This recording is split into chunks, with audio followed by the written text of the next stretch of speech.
Good afternoon, everyone, and welcome to our post-lunch panel. I see that we are all slowly coming into the room now.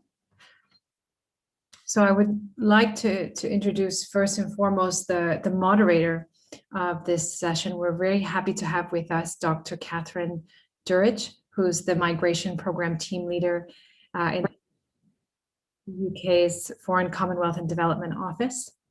She's previously worked in DFID country offices across sub-Saharan Africa with a focus on humanitarian programming.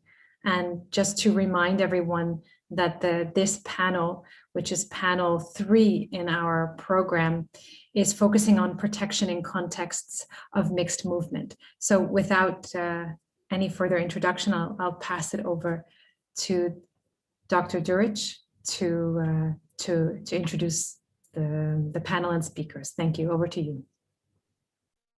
Great, thanks very much. So first of all, apologies for the step ladders in the background. DIY Central here. Thanks very much. I'm really pleased to be here today and to be moderating such an interesting panel. I've read the papers in advance and look forward to hearing the speakers discuss them with each other, and of course the discussion, the broader discussion that I hope will follow. So for our first presentation, I understand that Belén from UNHCR will be speaking briefly, and then we'll hand off to the other presenters. So Anna, over to you. Thank you very much, Dr. Duric, and of course, before starting my very brief introduction, I just want to thank the Mixed Movements, the Mixed Migration Center, as well as the Special Envoy's Office of UNHCR for organizing this event, all the moderators and also the participants and those who are participating, let's say, and presenting even research proposals. I would like to thank from now already my two colleagues here, my two partners, Kim Thuy Seelinger and Julia Uyttewaal, who are actually working for the Department of Human Rights, Gender and Migration, and with whom UNHCR has partnered in several occasions on the areas of disclosure and identification of sensitive protection risk in mixed movements. We find this to be a very timely initiative that will help us to gather our thoughts and our strengths towards policy breakthroughs while exchanging research findings and recommendations from different actors.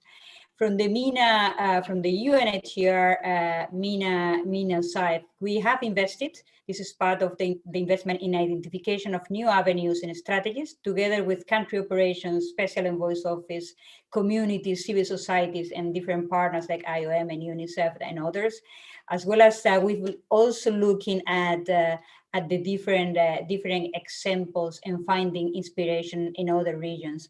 I want to mention that because it has been also mentioned in different sessions during this workshop on the importance of looking at other sessions. And if I may say, we can also use already, if you could display the PowerPoint, that would be great and helpful. So basically, when looking at all these opportunities, we look back at the work that UNHCR and other partners have done in other regions in the areas of disclosure, identification, and safe referrals of people with specific needs in mixed movements, along the different phases of the displacement cycle and in collaboration with various partners. Most specifically, we remember and we recall it, the Regional Safe Spaces Network in the Americas that was actually first established for the North Central America and and then they expanded to 14 countries in the continent. The main aspect, and the next slide, please. The main aspect of this network was precisely to facilitate these safe standards for disclosure and identification, and to work with the community-based organizations to facilitate this identification, the referral across different countries. In this occasion, Kim Thuy Seelinger and also Julia Uyttewaal and the Washington University, and particularly the Center for Human Rights, Gender and Migration, helped already us and work together with the Regional Safe Spaces Network on two particular sessions. One study was done on SGBV disclosure in forced displacement, another one on intimate partner violence and asylum in the Americas. So that was really enlightening for the protection network that was formed in the Americas that ensured access to safety in asylum for victims of trafficking, for victims of or survivors of GBV, child that had been recruited, and other who have faces enormous risk, as it happens also here in North Africa. That was later recognized as a good practice in the Global Compact, in the context of the Global Compact for refugees. These challenges that we identified that were similar but also different, of course, the next slide, please. Includes, as we know, safety, trafficking and smuggling and xenophobia, as well as detention and exploitation. Also the risk of not finding the way to facilitate disclosure and identification of those vulnerable people who are in remote areas, particularly when they're moving from one country to another. And the limited coordination and the capacity of those who are already on the ground to facilitate this disclosure, and also being able to work in a safety net together. So, and in addition to that, something that was also similar is the low budget, the resources, the scarcer resources that actually normally we found ourselves in these two areas. In addition, in this context, nowadays, we also need to face COVID-19. And also in the North Africa, we find the different sensitivities, political sensitivities, along with some areas with open armed conflict that makes even more difficult the work that we are doing. Looking at all of this, of course, as a UNHCR, also we partnered again with the Washington University, with Kim and with Julie, to actually help us through again and also conduct this research that Julia is going to explain a little bit the findings, and also Kim will tell us a little bit more about the recommendations. Next slide, please. Basically, the objective of this study, of this project, it was examine the barriers of disclosure and international protection needs and access to asylum in the MENA region, but most particularly in North Africa.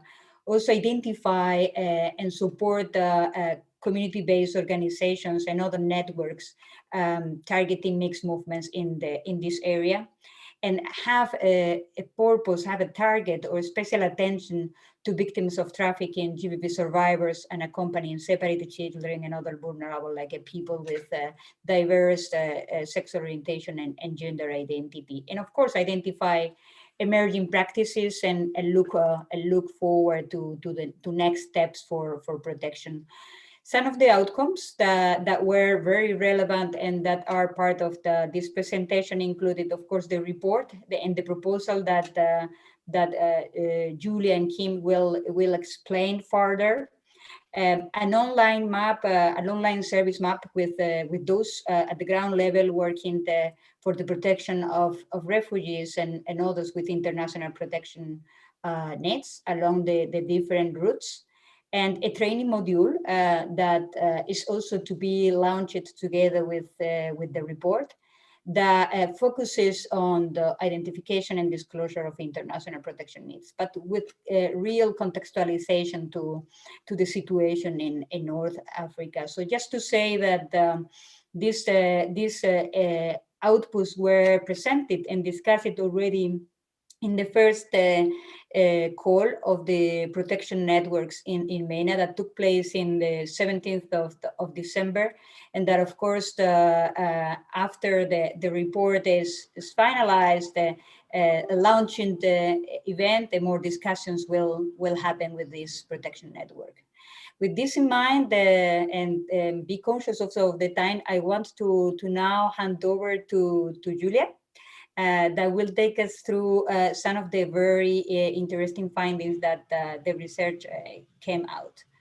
The floor is yours, Julia. Thank you so much. Hi, sorry, Belén, I'm going to go first actually, but thank you for that introduction of the project, and thank you so much to the Mixed Migration Center for having us, and to our esteemed moderator. If I could have the next slide, please. Thank you. So, by the way, I'm Kim, I'm not Julia. Julia will follow with some of the findings. I want to introduce some of the key concepts that we were working to present. Something that we've been thinking about a lot over the last several years, even beyond the North Africa context, is the idea of disclosure. So much humanitarian work has been, I think, very robust in its efforts to identify and detect international protection needs from the agency or institutional side.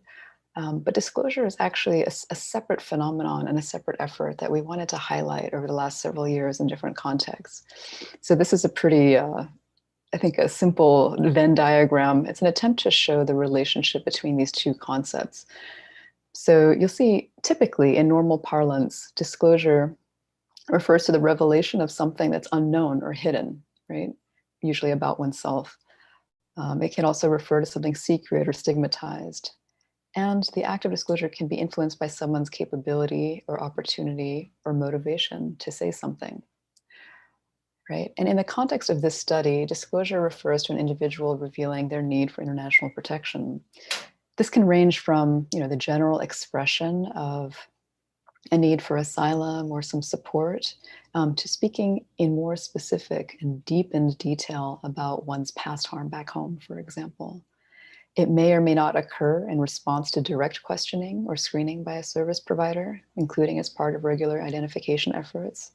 It could also occur for many reasons very specific to an individual, for example, their motivation to protect their children, or their urgent and immediate need for shelter or medical care. And most importantly, disclosure focuses, it focuses on the experience and the perspective and the needs of the person of concern, who might be influenced by myriad personal, social, structural, or contextual forces. It's a matter of perspective to some degree. So on the other hand, if we compare this to identification, which might, in this case, include an organization's proactive effort to detect a condition, experience, or need among a population of concern through screening or a tool or direct questioning, for example.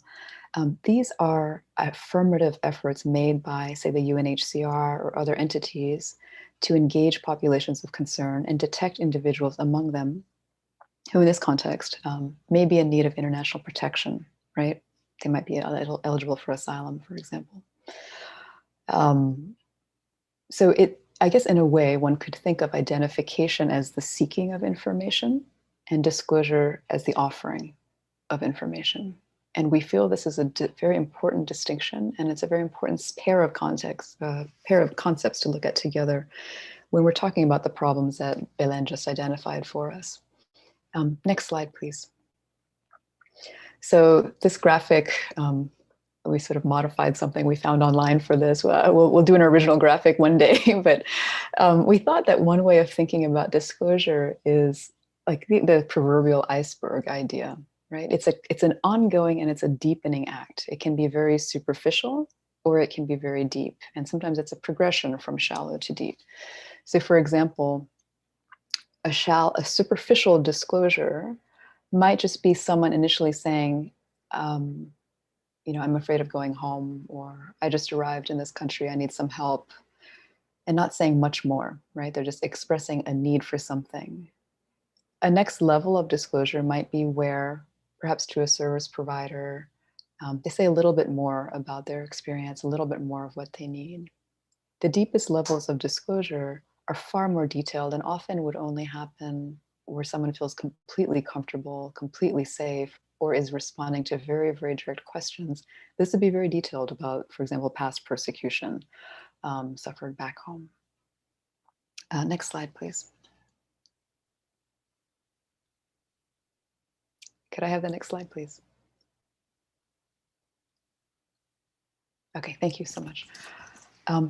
And the way this maps onto the international protection system or process is very interesting. So there are many layers of disclosure where disclosure might occur. So for example, it could happen at first contact, for example, with a border official or a service provider upon first meeting, right? It could also happen further down in sort of any registration and application phases where someone can express a little bit more of what they need or what they've experienced.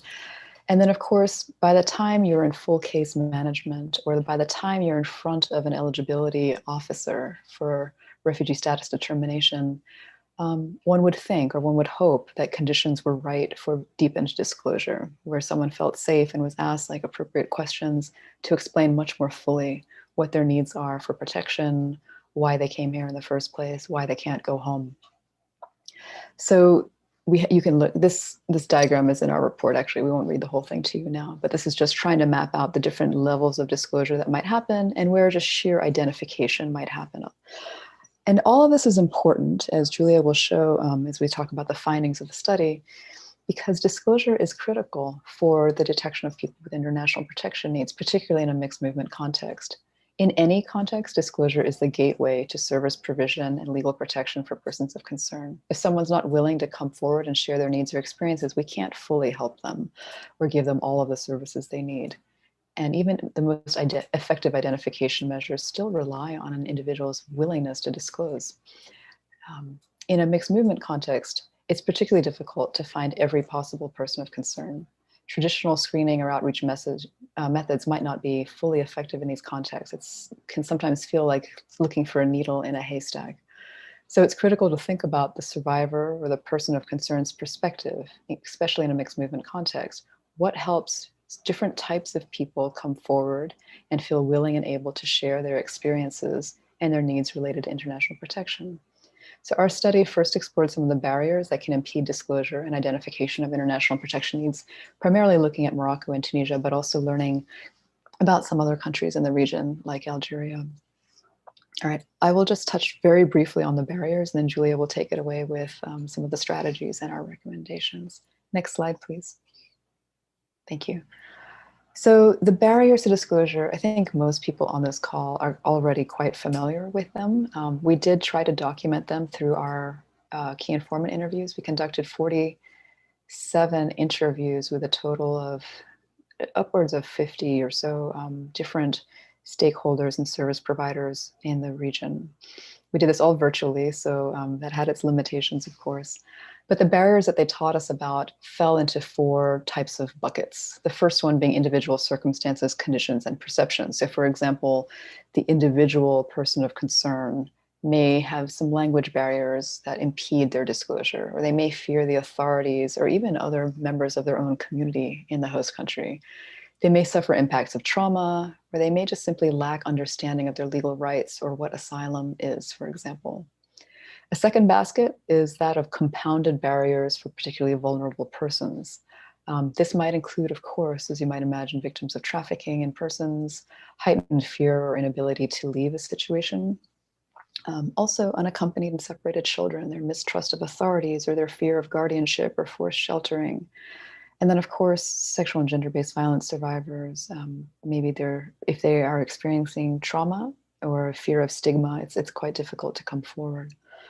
There are also, as you'll see in the third category, structural barriers. So this might include physical distance from a UNHCR office or other service providers who can help, or lack of protective housing. Oftentimes, particularly for victims of trafficking, we heard a lot about how people had a hard time coming forward because if they did, and if they denounced their exploiter or their trafficker or their employer, they would have no housing, they would have no roof over their heads. And so many chose to stay put. And then finally, linkages between the refugee protection system and the anti-trafficking system. So for example, we heard a little bit about how there was still room to improve the coordination between these two systems. And in theory, of course, many victims of trafficking persons could access the refugee system, but it was much harder in practice, and clear mechanisms for referral were not sufficiently available. So that's what we learned about barriers. And now, finally, I will turn it over to my colleague, Julia, who will explain some of our other findings and our recommendations. Thanks. Thanks very much, Julia. So sorry to jump in, just to flag that you are at your intended time limit. So without wishing to cut you off, if you could be mindful of that as you take us through the next part of your presentation. Thank you. Absolutely, yeah. I will try to keep it to 2 minutes or so, if that's all right. Next slide, please. I just wanted to share with you all, because so many folks are working diligently day in and day out to try and address some of these barriers that Kim has highlighted for us. And we heard, given that the workshop is also solutions oriented, so many different existing strategies that people are employing in their work to try to aid in the disclosure of protection needs and identifying people who may have those needs. Some of those existing strategies have to do with community-based protection approaches, different training and capacity building initiatives with diverse actors. Social media and telephone hotlines were particularly utilized in this mixed movement context, and there are many efforts underway to try and work with those tools to share information with populations of concern in mixed movements, and to identify people who might be in need of different services and assistance and international protection. And also, we heard about many different types of formal and informal referral networks and strategies to create welcoming environments and build trust, which are absolutely crucial to enabling a person to share their experiences of past harm. So we share many of these in the report in a table form. So hopefully you can browse them and learn about all the incredible work that's being done. And if you go to the next slide, please. Of course, in the COVID-19 context, we heard about the different ways that providers, practitioners are trying to adapt their response. Unsurprisingly, I think to many of us on this call, there's quite an expanded use of social media, although we should be cautious about confidentiality in this context, and we have some reflections about that in the report as well. Pivoting to remote service provision, quite challenging, as I'm sure many of you know, but with some promising new practices, including remote registration for asylum applicants that is occurring right now, and asylum registration with UNHCR partners instead of directly at UNHCR offices. And this is actually one silver lining. It has been to expand the access of people in mixed movements to protection structures in this way, at least the initial entry.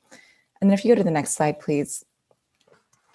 We also heard about some ideas and suggestions that were perhaps not yet implemented or in their nascent stages that the key informants shared with us. So I won't go through these, but I think these are all areas to explore and consider as we're thinking about solutions in this mixed movement context in particular. Next slide, please.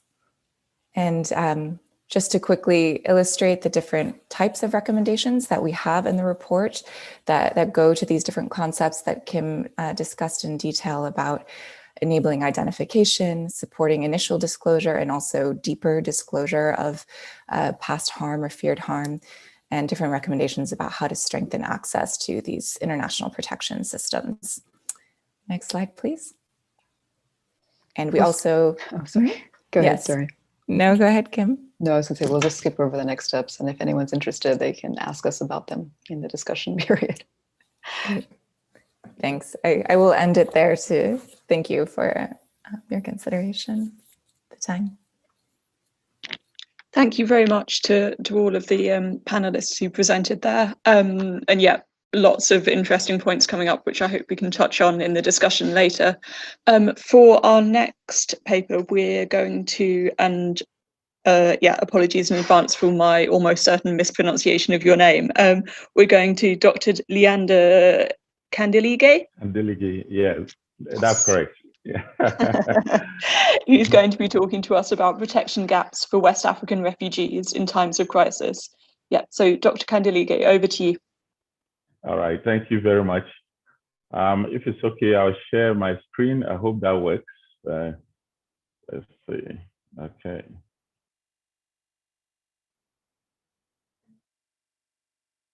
Okay. So thank you very much and good afternoon to you all. So I'm going to briefly touch on a model that I'm proposing, which might contribute to the menu of options that exist for the protection of migrants in times of crisis. And in this case, the particular focus is on refugees. So we are aware that refugees as victims of persecution, they have their rights protected somewhat under international conventions, protocols, and then compacts. But then, and within that, there are some protections and some obligations that refugees, all the stakeholders in the chain, the asylum seeker himself or herself, the country of origin, destination, transit, and so on. There are some obligations on them. The principle of non-refoulement comes to mind immediately, and then the obligation on people who have sought asylum not to use a host state as a launch pad for inflicting or destabilizing their country of origin and so on and so forth.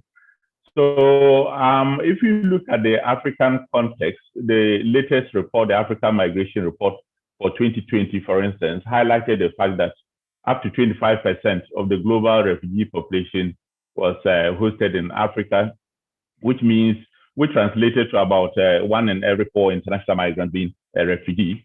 And we know that these are usually vulnerable populations, especially within the African context. Now, my presentation is focused more on the West African context, which accounted for only 383,000 out of the number, and the bulk of the refugees were hosted in East Africa. Nonetheless, they still have protection needs that should be taken into consideration. So we know that during peace times, we have international organizations or intergovernmental organizations that tend to offer some level of support to refugees. But what I identify as the yearning gap in the process in terms of national protection will be during crisis moments in host countries. So I'm using 2 central guiding questions to shape my discussion this afternoon. So first of all, looking at whether national statutory agencies that are responsible for coordinating disaster management issues, whether they are adequate in protecting the rights of refugees during a national crisis. And then secondly, to explore the option of a multi-stakeholder approach in the form of a national platform that will be dedicated solely or mainly for coordinating services specifically for migrants, whether that will not be a better way of protecting the rights of refugees during national crisis.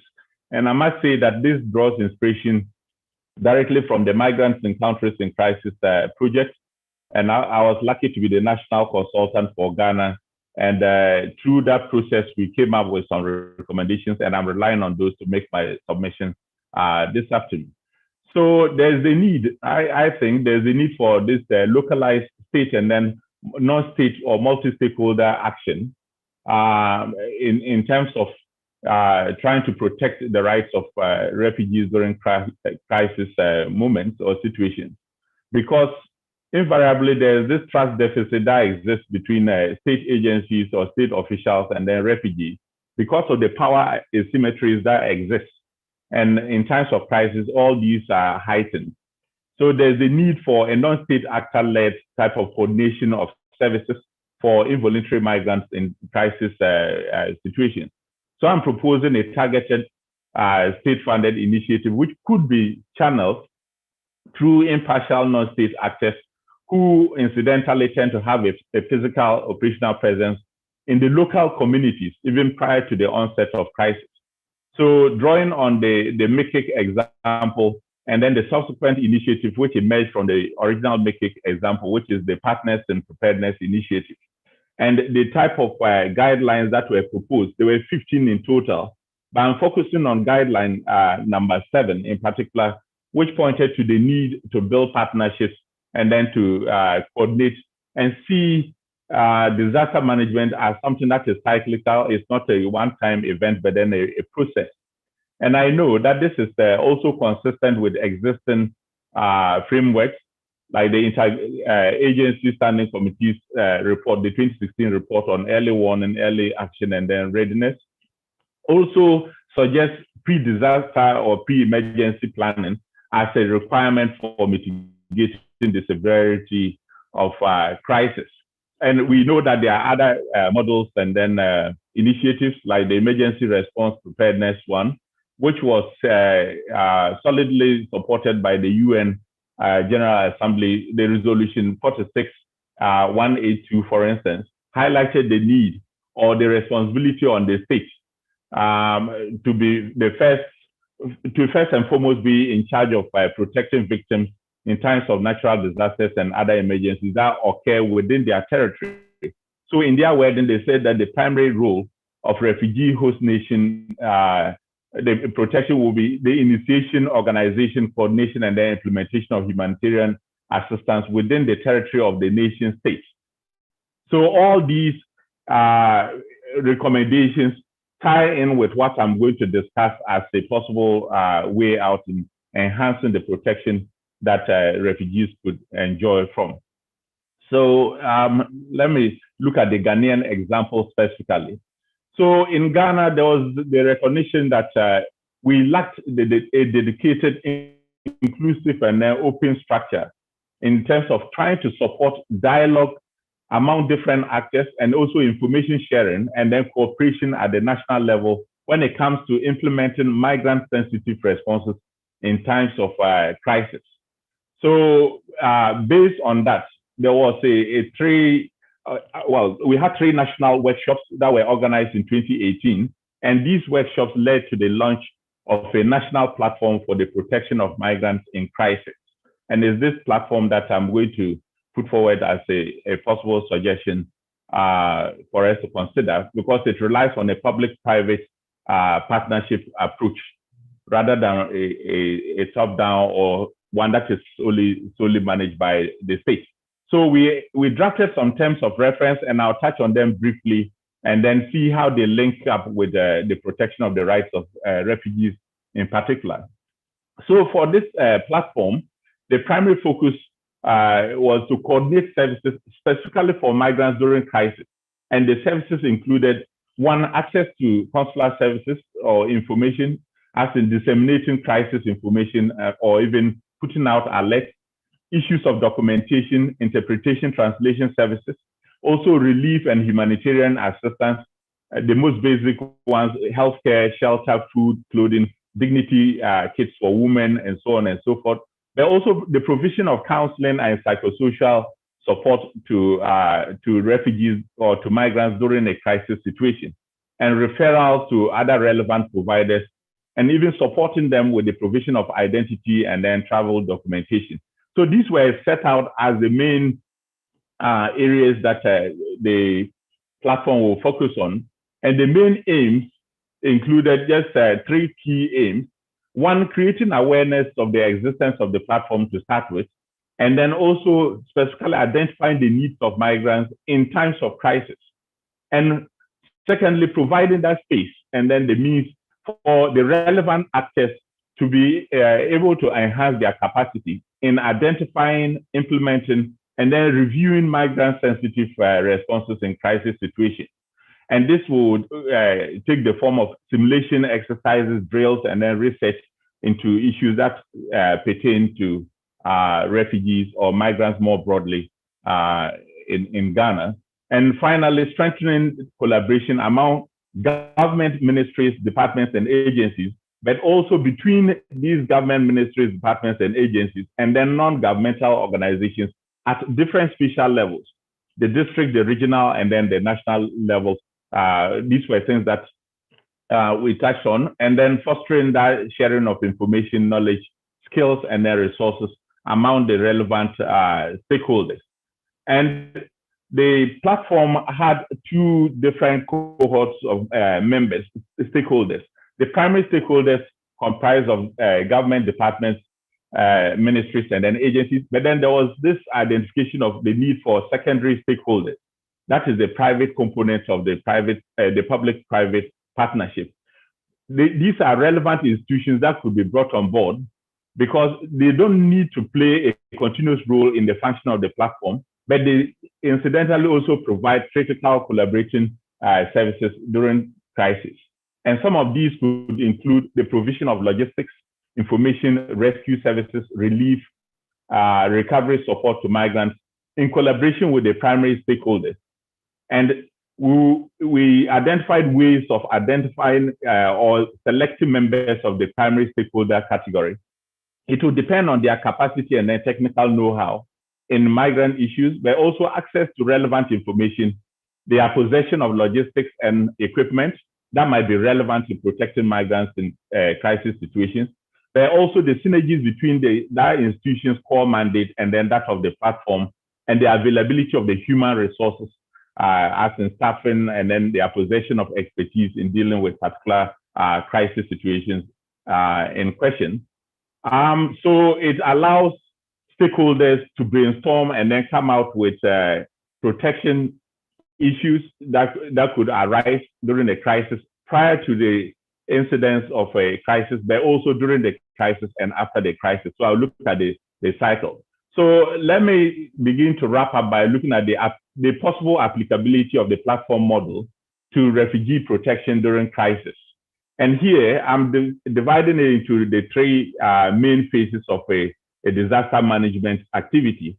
That's the pre-disaster phase, the disaster phase, and then the post-disaster phase.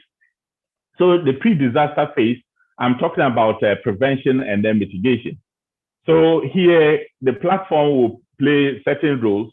One will be emergency response planning should take place at the pre-disaster phase. There will be evaluation of existing plans across different government departments and sectors, but also procedures and then incident reports will be reviewed, specifically in light of how they translate to refugee vulnerabilities.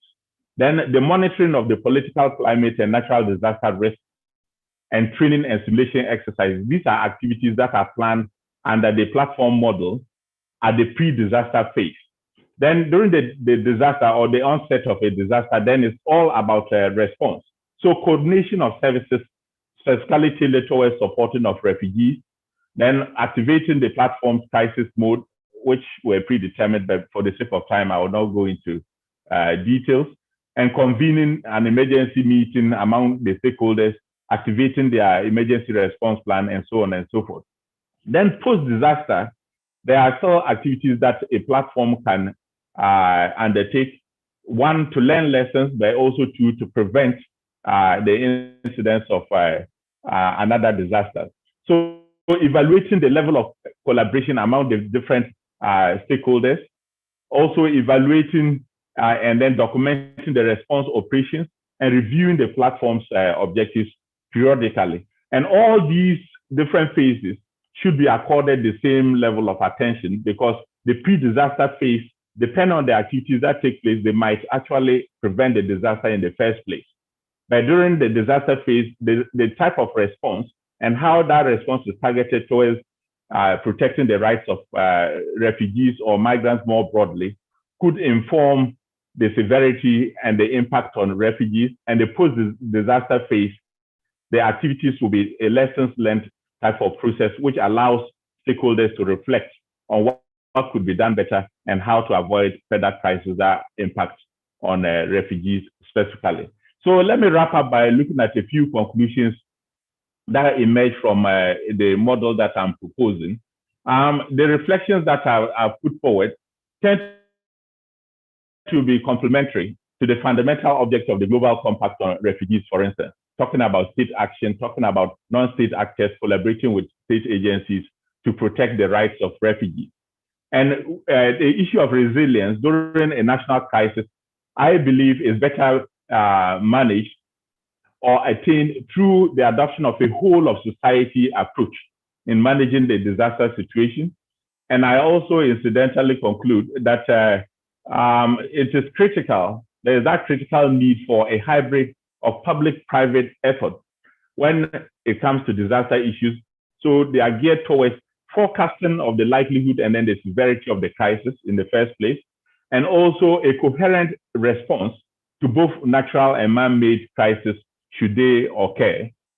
Another point is the fact that various support by the multi-stakeholders proposed in this model will increase the potential to guarantee the protection of rights of refugees in crisis situations. And looking at a crisis, appreciating crisis management in a cyclical process also allows for that continuous engagement of stakeholders rather than waiting for a crisis to happen and you fight the fire and then go back to sleep. It's a cyclical process that I'm proposing. And then finally, the early warning, preparedness, and then contingency planning proposition that is embedded in the Global Compact on Refugees. I think these are consistent with the proposed national platform model that I'm putting forward, because it allows for planning for, dealing with, and also evaluating crises and disasters at the national spatial level when they occur. So I'll leave you with these reflections, and then I'll be happy to take questions during the discussion point. Thank you very much. Okay. Yeah, for sharing your experience of setting up that platform model with us. Yeah, I'll certainly have some questions for you during the discussion, but we'll come to that in due course. Before that, we next have Pauline Vidal, who's going to be discussing protection programming in transit settings. So Pauline, over to you. Thank you, Kath. Good afternoon, everyone. Thank you to the organizers from MMC and UNHCR. It's been really interesting to hear the findings of other panelists. So today, my presentation will look at protection programming, specifically in transit settings, and the challenges that come with providing protection to transit migrants. So we'll be talking about the challenges in targeting migrants specifically, and in building trust with potential migrant beneficiaries when trying to access them. As per the principles of the workshop, we're going to be discussing some potential solutions and recommendations that we have developed as part of previous IMREF studies. Just as a quick background on where the findings presented today come from. Next slide, please. I'm representing the Independent Monitoring Research and Evidence Facility today here. I'm the research manager, and IMREF is part of the Safety, Support and Solutions Phase 2 program, which is funded by the Foreign, Commonwealth and Development Office that Kath is very familiar with. And it is delivered by a consortium led by Integrity, and which includes CIFA Impact Initiative and the University of Danube Krems. This is important to note because I just want to highlight that this is independent research. The findings that we're sharing today come from IMREF studies, but we're not speaking on behalf of the implementing partners or the donor of the SSS2 program. The presentation and the findings also draw on qualitative interviews that we've conducted with over 270 transit migrants between September 2019 and November 2020, and that we collected as part of multiple IMREF studies that I will link at the end of the presentation. And we've also interviewed multiple stakeholders as part of all of these studies. Next slide, please. So in terms of context, multiple studies have confirmed that people in mixed migration flows on the central Mediterranean route, so CMR, are vulnerable to violence, abuse, and exploitation as they travel towards North Africa and Europe on overland journeys. MMC, for instance, has shown that multiple times in their 4MI reports. And, in response to that and to the higher number of migrant arrivals from West Africa into Europe, there has been an increase of the scope and scale of migration programming in the Sahel with the aim of protecting migrants. So here, not protection in terms of providing asylum, but to help migrants avoid, cope with, and recover from experiences of harm that they have experienced during their journeys.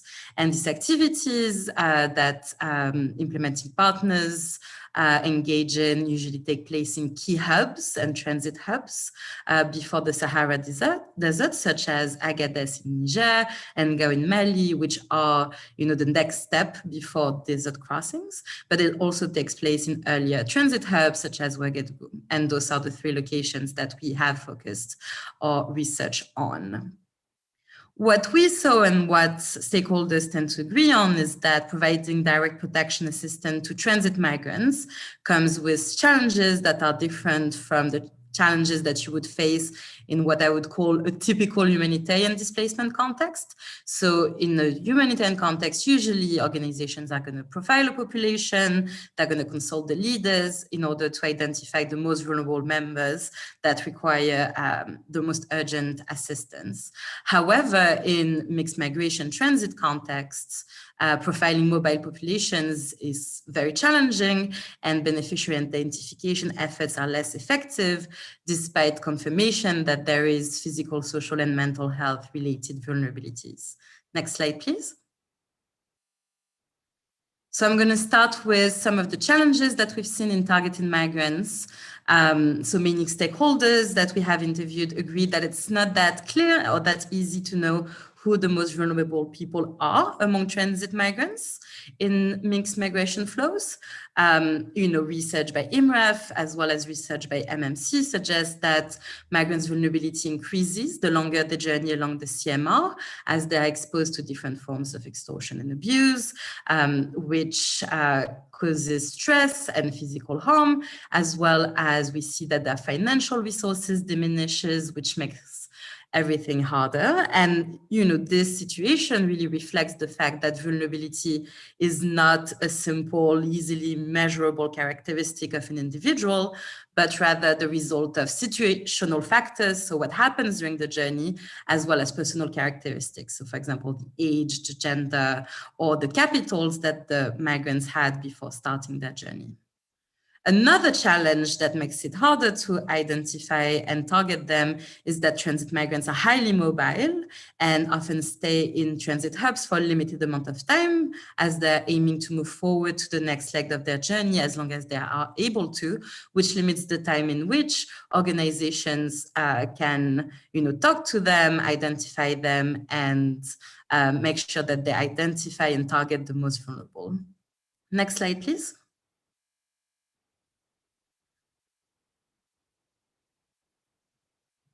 Next slide, please. Thank you. So there have been some good practices and some evolutions that we thought would be interested to highlight here. First, more and more organizations are moving away from checklist type vulnerability assessments and trying to use more non-static definitions that include both the personal and situational conditions of individual migrants. So for instance, IOM has published in 2019 a model called the Determinants of Migrant Vulnerability, DOMV, that they are trying to apply at the field level to capture the nuances in experiences that influence vulnerability levels. Another good practice is that organizations have increased their presence in migrant intersections. So, for instance, in ghettos, train stations, etc., to get more opportunities to provide information to migrants on the services that they offer. They have also strengthened their networks with local organizations and national organizations to improve referrals as well. And most stakeholders agreed that they have been an improvement in referrals between humanitarian organizations and other organizations to better target vulnerable migrants. So in Agadez, Gao, and Ouagadougou, organizations have developed referral pathways that outline the target groups of each organization, the services they provide, and the contact numbers that field workers can use when they identify someone who falls outside of their organization's scope. However, there are significant practical limitations to those positive evolutions. For instance, while organizations have increased their presence in migration intersections, field staffs and volunteers report that they struggle to clearly spot all vulnerabilities, as some people are actively hiding them, or they're just not visible at first look. And that relates to the presentation earlier by Kim, which I think is very interesting and we can discuss later. Some of the vulnerabilities that field workers struggle to identify, for instance, could be people who are survivors of sexual and gender-based violence, LGBTQI identifying individual, or older children, people from 15 to 18 who are not obviously underaged at first look. Another thing that really limits the effectiveness of referral mechanisms is that it's really difficult for field workers to keep up with all the organizations that are part of the referral mechanisms and their mandates as they change and new organizations come in.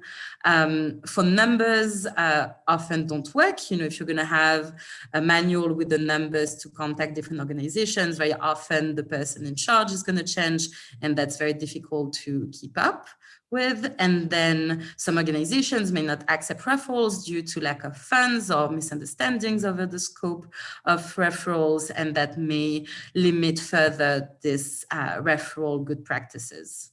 Another thing is that successful referrals and targeting are closely tied to access strategies and the ability to identify migrants in the places where they live or where they transit, because either you want to access them directly to tell them about the services, or you want to make sure that they receive information on the service available to them and that they can approach you in times of need.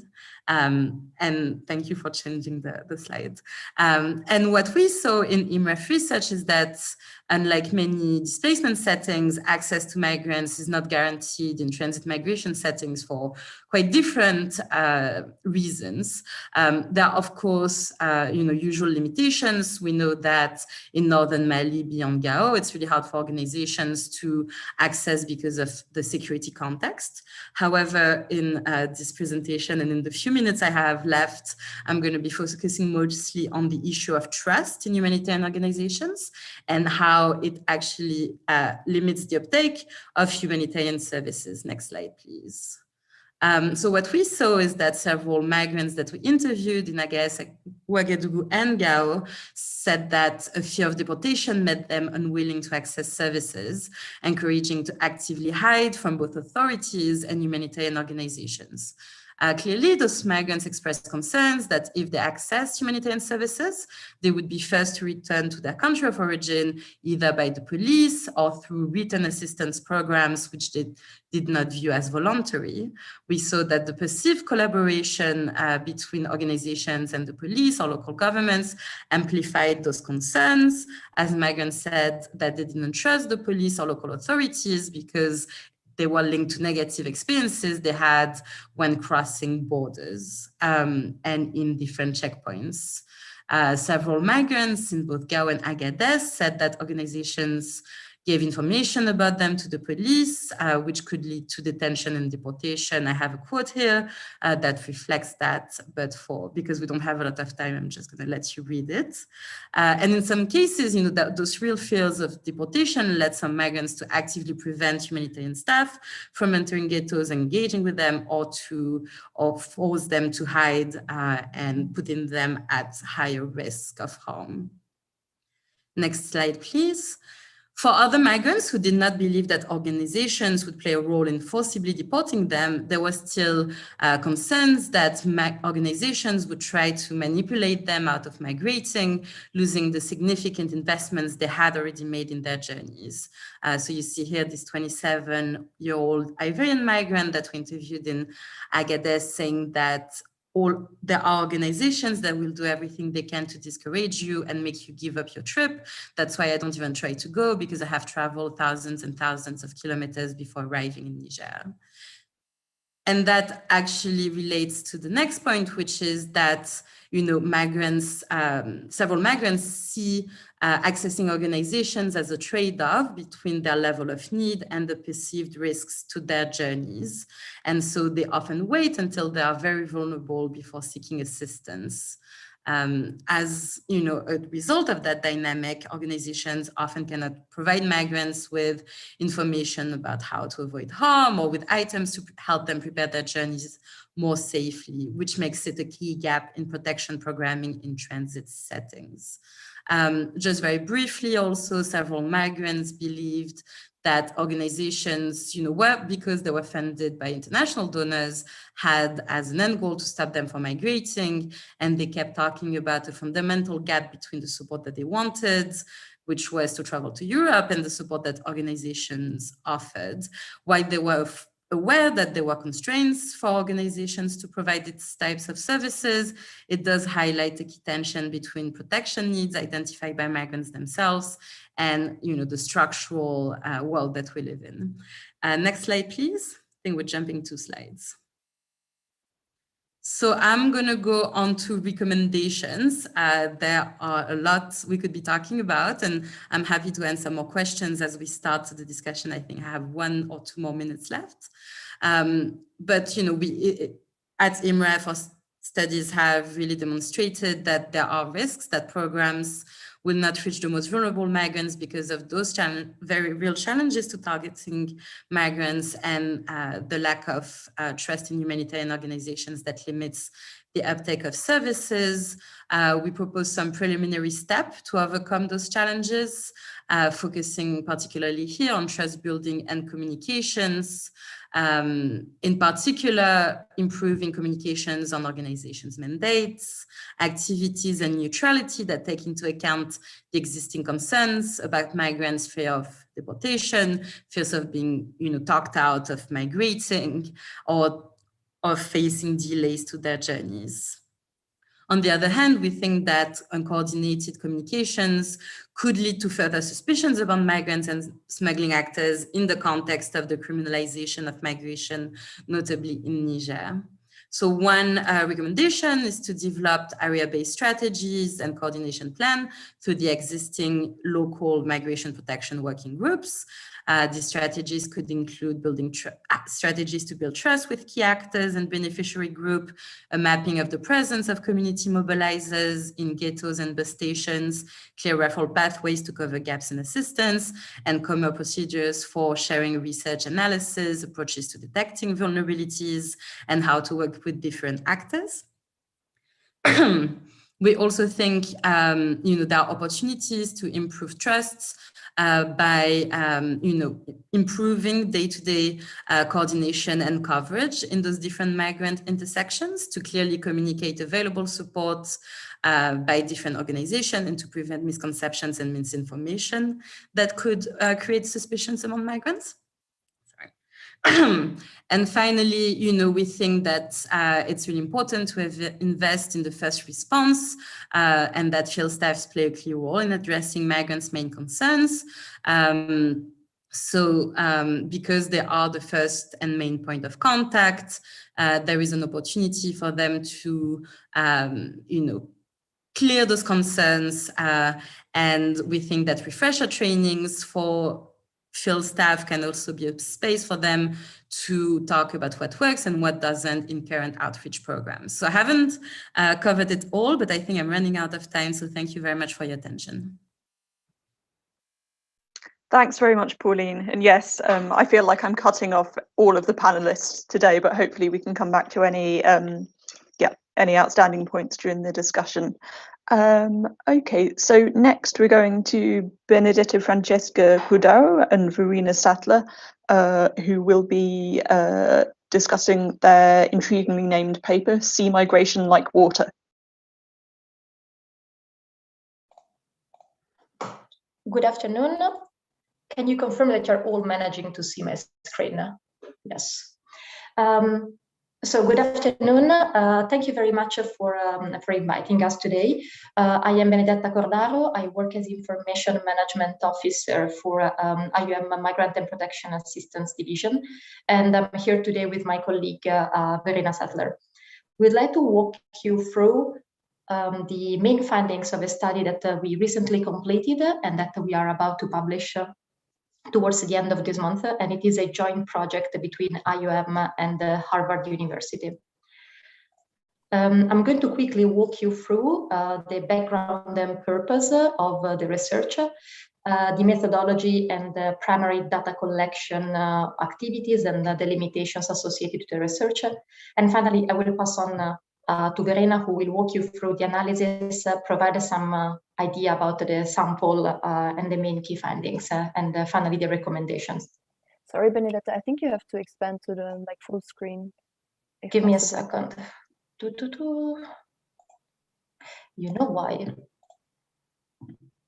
Give me a second. Better? Good. Thank you so much. Technology is a mystery.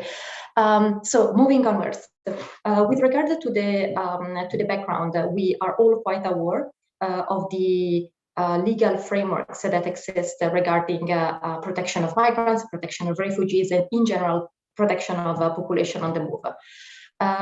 In general, the human rights approach, of course, protect human rights regulations protect any human beings irrespective of their migration status. We do have a specific legislation covering specific categories such as refugees or trafficked persons.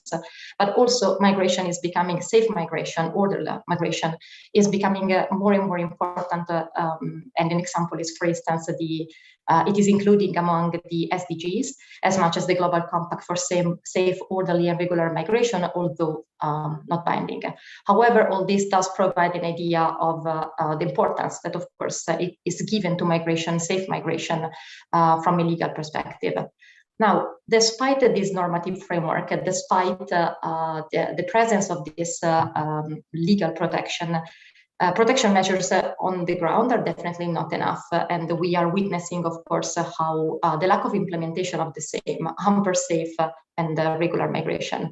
Now, one starting point of our research, and of course, I suppose I'm preaching to the choir, considering that we are hosted by the Mixed Migration Center, is the very fact that one individual would fall most likely simultaneously in more than one category when it comes to proper legal protection. And the fact that the vulnerability of an individual does change significantly when moving from during the journey. So depending on the kind of risks to which an individual is exposed, the level of vulnerability is, of course, change. Overall, the study that we conducted in Western Central Africa allow us to describe even more the level of complexity and rapid evolving features of mobility. And finally, there is always the emergence of new threats, and not the least the COVID pandemic, that in the case of this research, we managed to take into account to evaluate how migration trends and patterns changed over time. So the overall purpose of this research is to provide large-scale quantitative evidence on migration routes, migration patterns, the risks to which migrants are exposed, and the migrants' profiles. The idea was then to examine the risk factors that the various risks to which individual migrants are exposed to, but at the same time also what kind of capacity they have to cope with the risk, how resilient they are. And this was done on a individual, household, community, and structural level. The overall purpose then is to stimulate the development of prevention-based protection frameworks, and again advocate for the actual implementations of existing regulations. So this is the area that we analyzed in our studies, so Central and West Africa. And here you see highlighted by the displacement tracking matrix, you see highlighted the main migration routes. So moving on to the methodology and the primary data collections, this research is a multi-method research. It relies on two components, on two separate components. One is quantitative, one is qualitative. The quantitative one consisted in analyzing 110,000 face-to-face individual interviews conducted between 2018 and 2019 in Western and Central Africa by the displacement tracking matrix, which is one of IOM systems to gather information about population movements. And the purpose of the surveys was to, again, identify the migrant profile, elements of vulnerabilities, try to understand the risks to which they were exposed. This quantitative component was then integrated by 11 expert interviews in 2020, conducted again with experts at field level, so to be able to evaluate the impact of COVID-19 pandemic on the patterns that we have identified. So this map should show the number of flow monitoring points, and meaning those points where enumerators were located. So based on the map I showed before with the main migration routes, DTM identified the key transit points and located the enumerators in those locations. So this analysis is based on the data collected from 39 flow monitoring points across 8 countries. Now, this data collection presents some limitations that, if possible, it would be very interesting to discuss further also with the colleagues who conducted similar research in the area, because first and foremost, the research was conducted in a region that is extremely large and diverse, where the context is volatile and extremely challenging. It is characterized by security and access constraints. There is an inevitable selection bias in our research, meaning that despite being an extremely large quantitative, an extremely large sample, still there is no way in a similar context to conduct any sort of probabilistic sampling, because we simply don't know the total of people who is transiting from those from those transit points. So this is an inherent limitation of the research that is a problem for everybody conducting research, in quantitative research in the region. And not to be forgotten, the problem of do no harm. Now, of course, do no harm is an ethical imperative that applies to anybody conducting research, but the moment in which a humanitarian actor conducts research face extra ethical dilemmas, because it is at the same time a service provider and a researcher.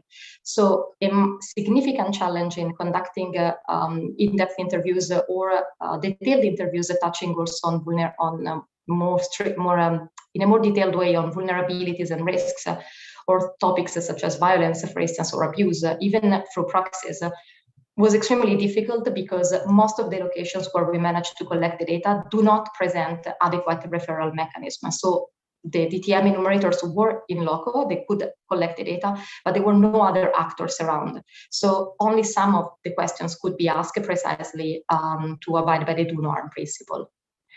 Moving onwards to the analysis, I will just say a few words and then I will pass the floor to my colleague, to Belén. In terms of analysis, I'm going to quote our colleague, Pauline Vidal, who just mentioned that we analyzed all this data through the, basically to this adapted socio-ecological model based on Bronfenbrenner's, I can make it a Bronfenbrenner's socio-ecological model that analyze the risks and determinants of vulnerabilities at an individual, family, community, and structural level. So this was the lens through which all the data was analyzed. I now pass the floor to Verena, so she can continue explain how we dealt with the rest of the analysis. Well, thank you, Benedetta. Can you hear me? I can hear you. Perfect.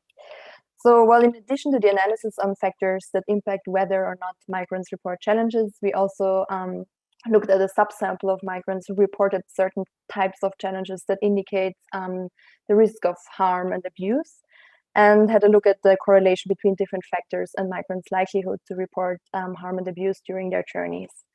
But before I go to present you the key findings, I would like to briefly talk about the sample that we analyzed. So the top 5 nationalities were migrants from Guinea, Nigeria, Niger, Mali, and Chad, representing 70% of the total sample. Over 80% of the respondents identified as male, and 1% of the surveyed population were minors, so children between the age of 14 and 17.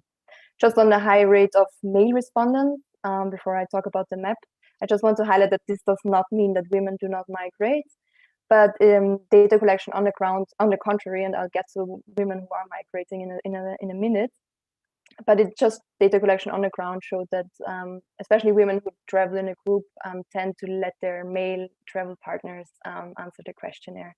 Here again, we just see a short, like we see the map that shows the assessed sample by country of origin.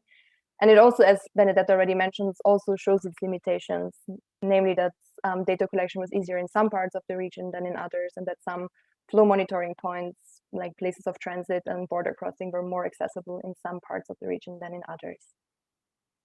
Moving on to the key findings, we found that the most common reported challenges by migrants were financial problems, ID documentation issues, and limited access to food and shelter. So financial problems raises protection concerns insofar that migrants might be more vulnerable to coercion, deception, abuse, and trafficking, and might also be forced into illicit money-making activities. Having ID documentation issues could imply that some migrants might not have access to available services that they might have the right to have access to, if they but cannot prove because they don't have the right documentation for that. And also limited access to food and shelter shows that there were a lot of unmet basic needs throughout the journey of migrants. When interviewing children, we found that children who traveled without a parent or an adult caregiver were more likely to travel alone rather than in groups.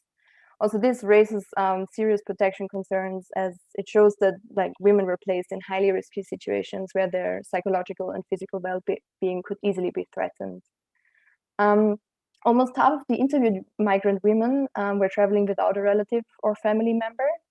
So that's the interesting point that we found in the study, that women more and more travel to seek for better livelihood options and often act as the sole provider of their household, and do not only travel to reunite with one of their family members at the destination country. And key informants also often reported that those women do not know many people at the destination or have to leave their family, their kids behind. When looking at migrants who reported that they had been forcibly displaced in their home countries, they reported that well, first of all, we found that they tend to remain on the continent. And the next graphic is going to show that they also tend to remain close to their home countries. So 9 out of 10 IDPs reported that they would like to remain within the region, and only 12% identified Europe as their intended final destination. Exactly, thank you. When looking, so I've mentioned in the beginning that we looked at the subsample of migrants who reported certain types of challenges that indicate the risk of abuse and harm.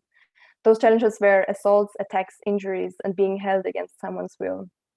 And what we found is that male respondents were more likely than females to report this kind of harm.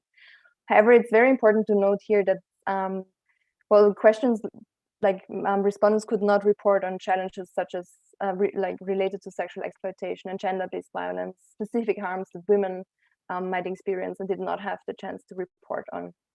We also found that migrants displaced due to targeted violence, or migrants who had been forcibly displaced, reported harm more often. Deportation affected men quite often, and young males were more likely to be arrested than female or older counterparts. It also showed that previous attempts to migrate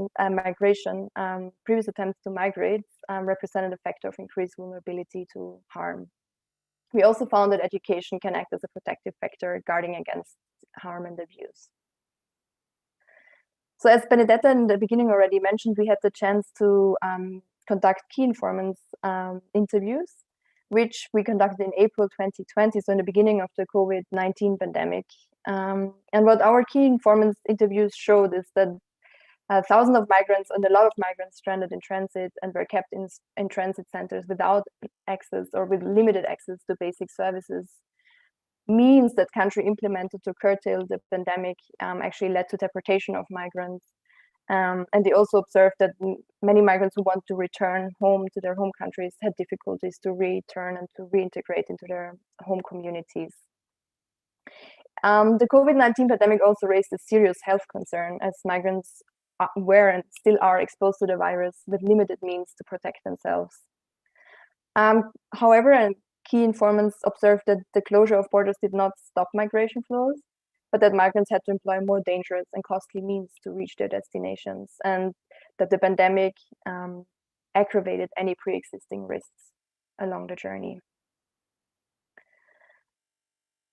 Moving on to the recommendations. So our study provides a set of different recommendations and identified needs, and many of them are actually along the lines of needs and recommendations identified during the roundtable discussion this morning, but also during this panel discussion, which are, to name a few, are that there's a need for the implementation of existing frameworks to foster safe, orderly, and regular migration.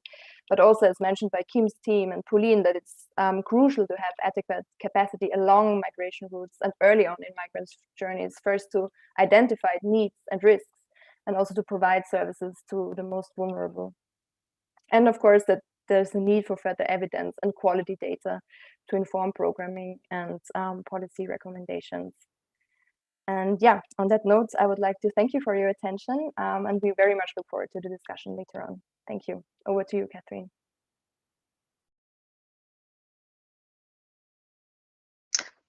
Thank you very much to both of you. Yes, really fascinating paper, and I'm sure there's lots more in there that we didn't, that we unfortunately didn't have time to cover right now. Okay, so for our final panelist panelists rather of this session, before we get to the discussion, I mean, I think people have just deliberately put the people with difficult for an English-speaking person to pronounce names on this panel. Okay. So again, my apologies in advance. But so we have Rethinking Responses to Migration by Tiona Aslanishvili and Yolanda Giovanese. I'm so sorry, it's appalling. Okay, over to you, thank you.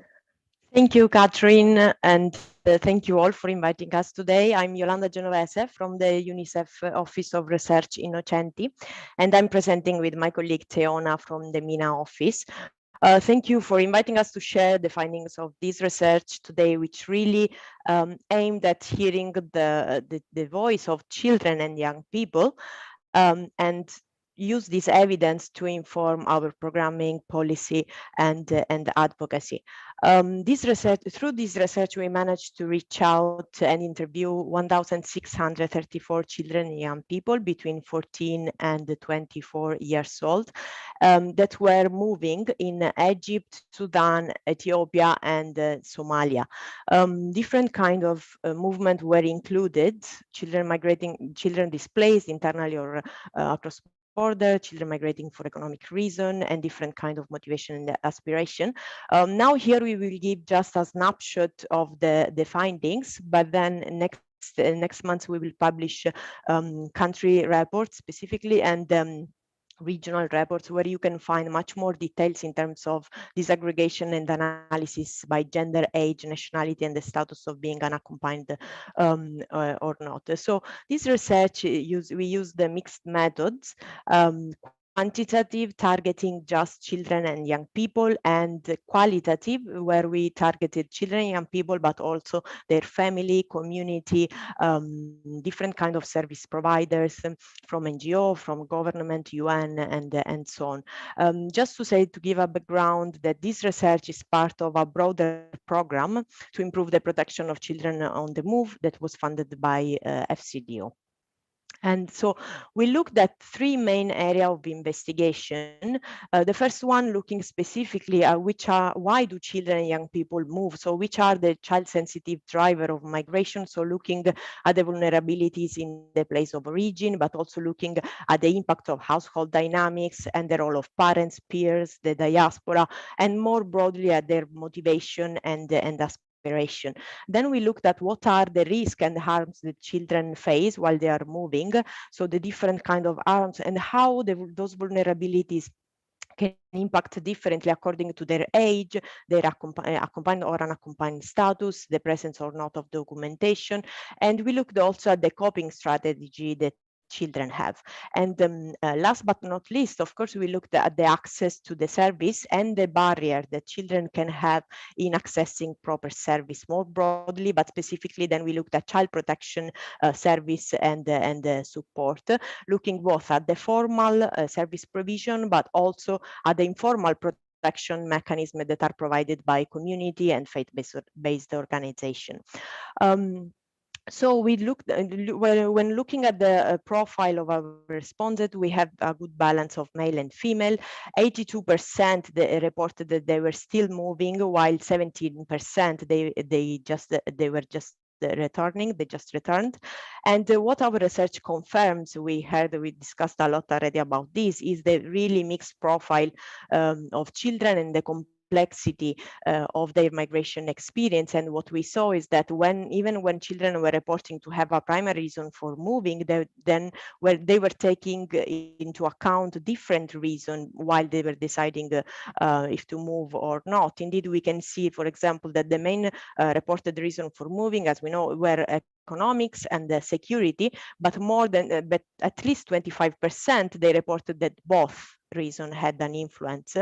And what was really important is really the agency of children. 76% reported that it was their choice to leave. Of course, they felt that they had this agency within a more complex decision-making process.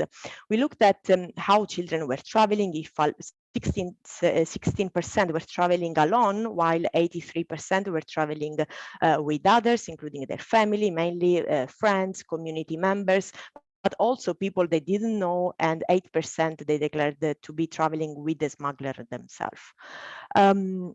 We looked at the key protection challenges that children face, particularly the different kind of harms and vulnerability.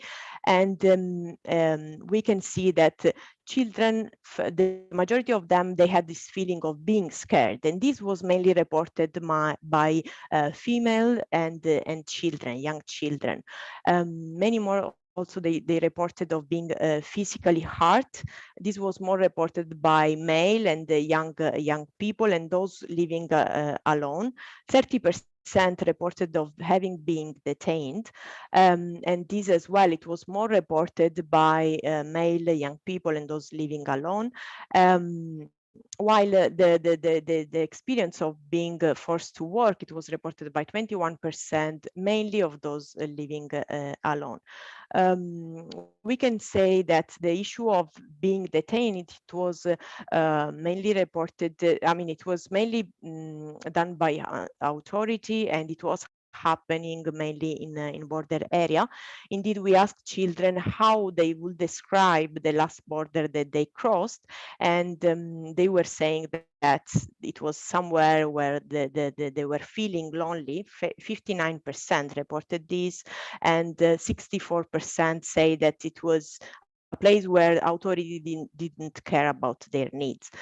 We can see that there is a difference because we also asked them if the last border that they crossed, it was an official border or an unofficial border.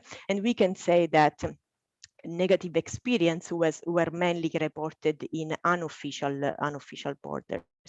Of the total, around 70% of all of our respondents declared to having crossed a border, both either official or unofficial. And the last area of investigation, which is really crucial, we looked at their access to service and support.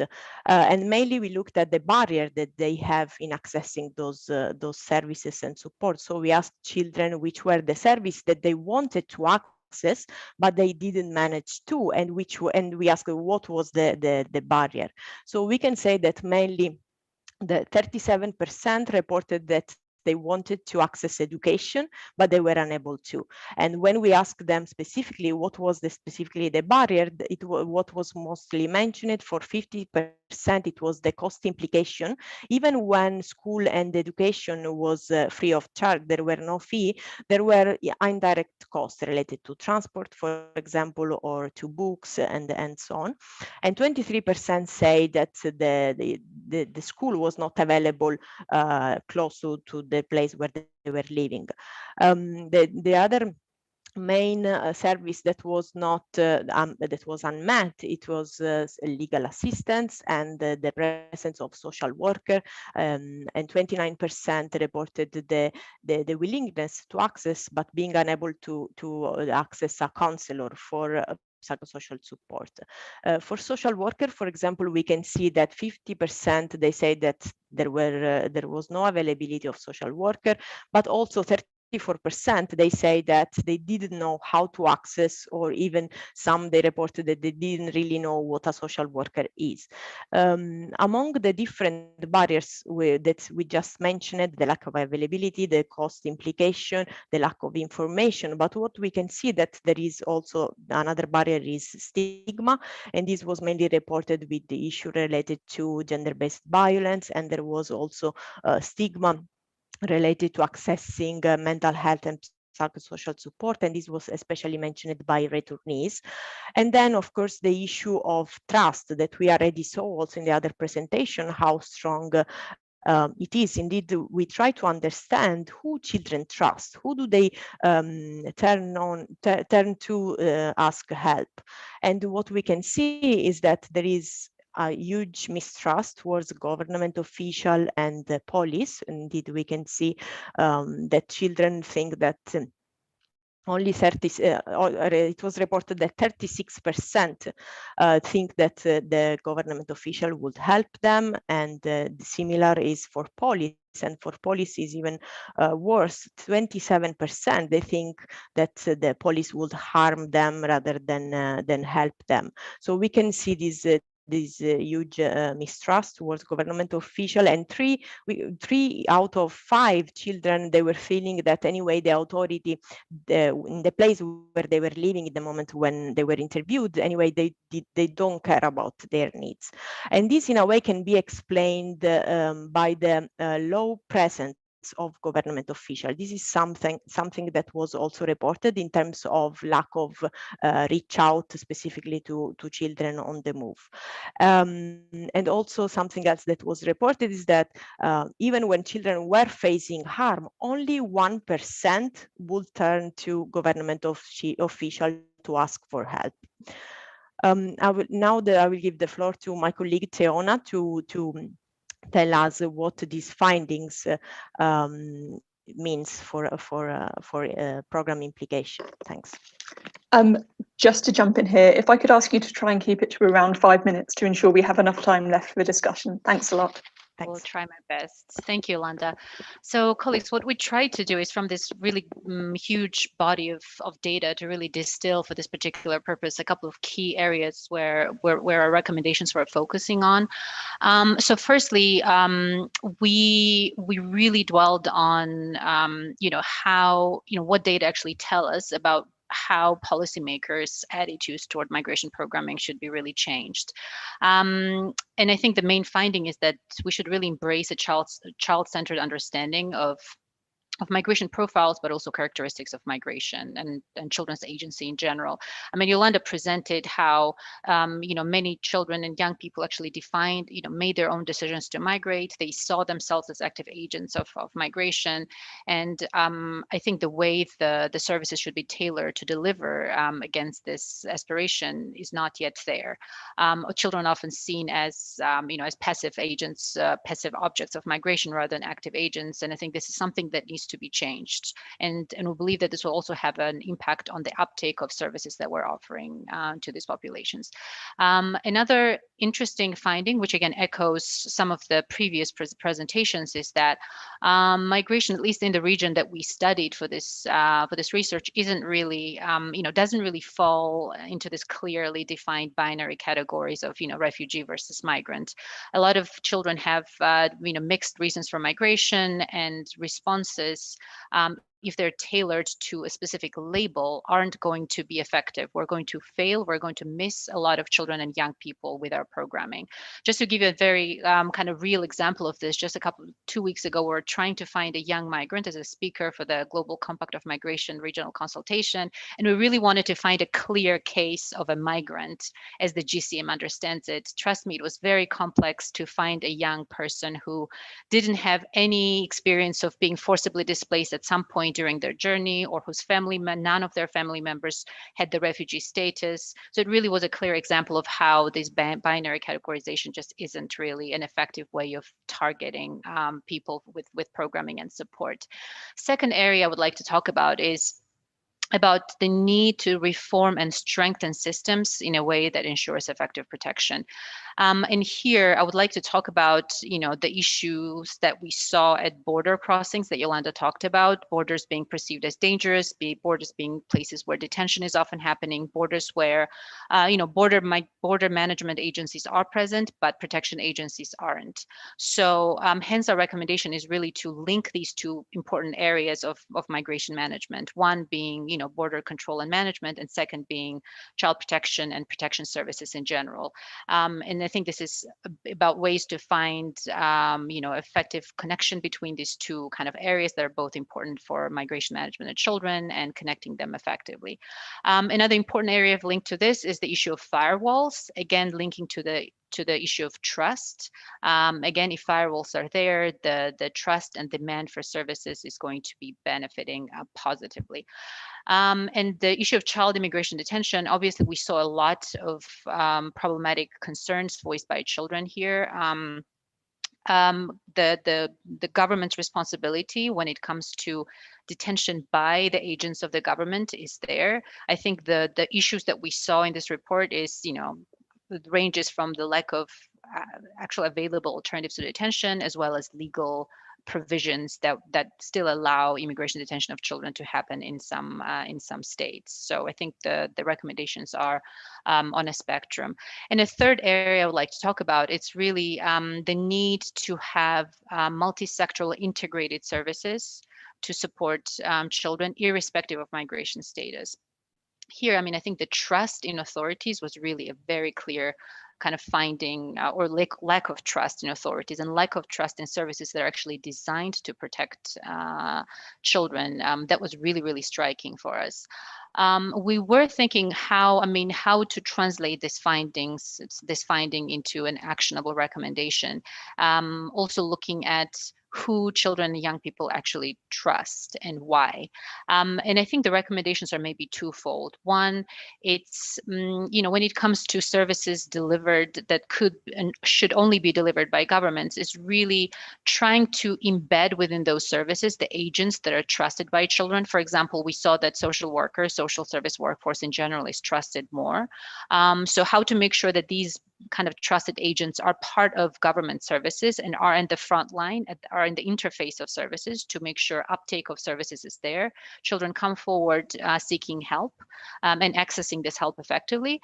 And secondly, how to make sure that there is connection between governmental services and services delivered by non-governmental organizations, CSOs, faith-based organizations that enjoy a relative trust of children. So recommendations could be two-pronged. And again, that speaks again to the necessity of functioning referral mechanisms between governmental and non-governmental services, but also between services delivered through different sectors. And again, another really, really interesting area, which we didn't actually present data on today, is the need, on durable solutions. I'm sure we could have a separate 3-day workshop on this particular topic only.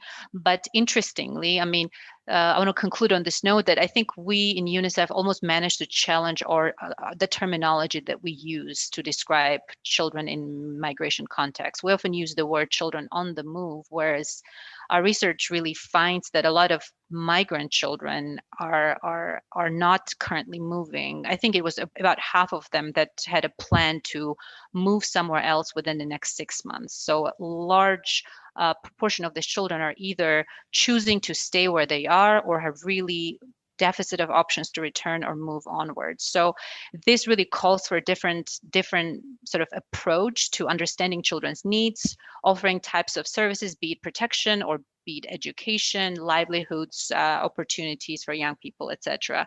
So as I said, we really, it was a wake-up call for us as well to really look at the way we look at the children, their mobility patterns. I think I'll end here. I hope I didn't go over my five-minute limits, and I'm sure both Yolanda and I'll be happy to answer additional questions. Thank you.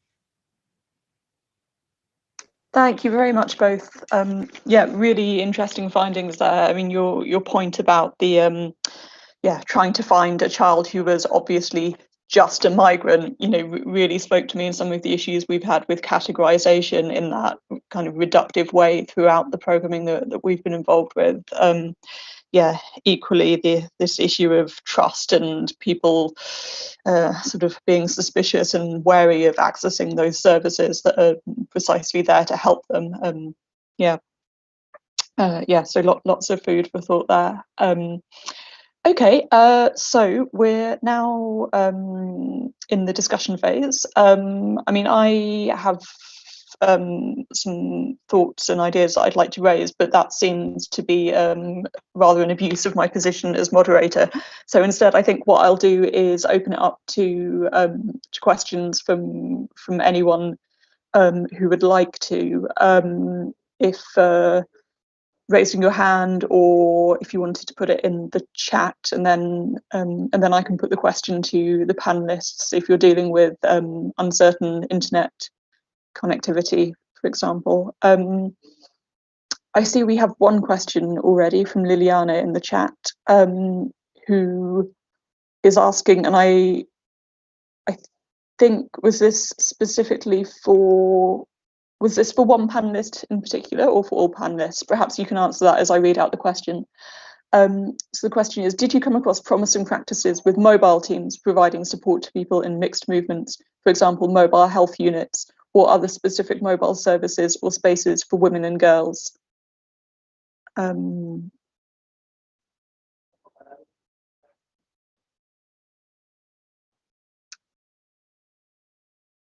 Great, thanks. Okay, so that was for Kim, Julia, and Pauline.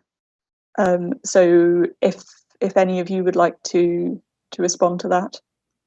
Sure. So I was just writing up an answer, and I started writing that there are several organizations that have set up mobile health teams, notably as part of the SSS2 program. So for instance, we see that UNICEF has done it in multiple countries, the Red Cross as well. There are also other organizations. I was thinking about Doctors Without Borders in Agadez, for instance. And I was trying to think of more detailed information. We don't really have, as part of IMREF, any conclusive evidence on their effectiveness, but just from my personal perspective and discussions I had with partners, it appears that they are more effective when complemented with static services that migrants find relevant to their needs. And also maybe when they come to places at set times, rather than trying to cover, the sheer scope of the routes that migrants take. And, often those organizations have tried to couple it with, networks in places for referrals, so that, when there is a referral, or when, let's say, like a bus station manager, they have a relationship with, call them, they're able to come and provide the support needed to the children. And that's, I think that's the extent of what I can say about it. Maybe I could just add, we also didn't have a huge number of examples, Liliana, but we did interview, for example, some organizations where during the pandemic, of course, many operations were quite constrained, but we heard about some healthcare workers who worked at the organizations who were able to go out on their own. And sometimes even it seemed like we're not really breaking curfew, but we're doing it a little bit unofficially at times, just to check in on certain very vulnerable clients. So, doctor or nurse or social worker just driving out to do a couple check-ins, but not really full delivery of services in the way that I think you're asking. We also learned a little bit more about, during the pandemic at least, the increased reliance on community volunteers or community agents, or this was called a different thing by different organizations, but sort of delivery of some services by proxy, or delivery of some information by proxy at folks who are already embedded and working in the community. So not mobile clinics per se, but some attenuated form of outreach through people who were closer to the populations of concern.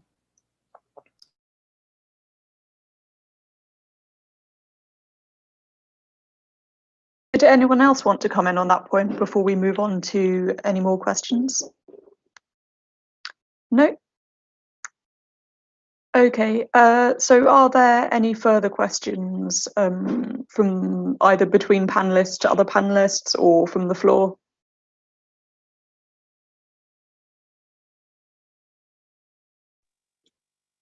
Good afternoon. I have a question. Before, during the UNICEF presentation was mentioned the existence of firewalls between community-based organization or organization providing services to minors on the move and the authorities. I would like, can you elaborate a little bit more, or just give a few examples of firewalls that are considered best practices? Thank you. Over. Shall I answer, Catherine? Right. So this is the recommendation that we really have, and the concept is that I mean, while we see that there is no currently we see no referral coming from border management agencies towards child protection agencies whenever there's an unaccompanied minor or child identified by them. And this is where we would like sort of the connection to be almost automatic or almost required when there's a child in question, especially an unaccompanied and separated child, to make sure the child is not getting in detention, the child is, getting a guardian appointed, there's a case management system activated that finds best possible kind of short-term and then long-term options for the child and activates this whole process. So that's what we would like to advocate. However, on the other hand, the connection we would like to break is, the opposite. When, the child is self-referring to a protection organization, be it, protection agency of the government or a civil society run service, and for somehow that activates child being identified as a person in a irregular situation who may be subject to detention, deportation, and other risks. And this could be an actual practice that happens or something that's actually perceived. And I think that's why the issue of trust is so important to us. This finding, maybe it's not surprising, but that being so pronounced is very important. So, I mean, I think the idea is two-pronged, right? So one is that automatic kind of trigger of immigration detention sort of agencies is not there in practice, but also how we as service providers, as policymakers, how do we ensure that the children and young people are actually perceiving these services as safe to use, that doesn't really trigger their kind of deportation and removal from the country. So we're not really looking at positive practices with this study, but I think this was the recommendation that came out from it.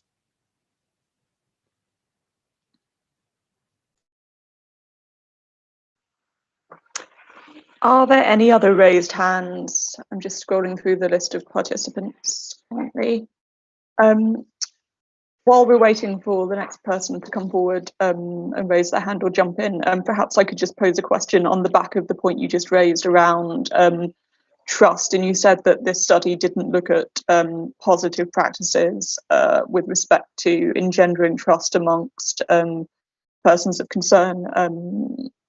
But I wonder, as a sort of general question to the panel or anyone else, this seems to be recognised as a real issue and one of the main challenges around access and being able to provide support to people of concern.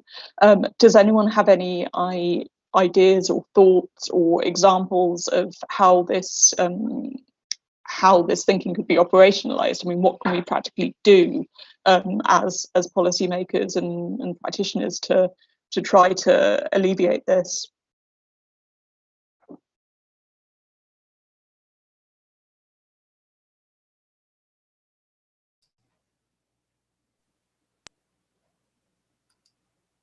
Surely.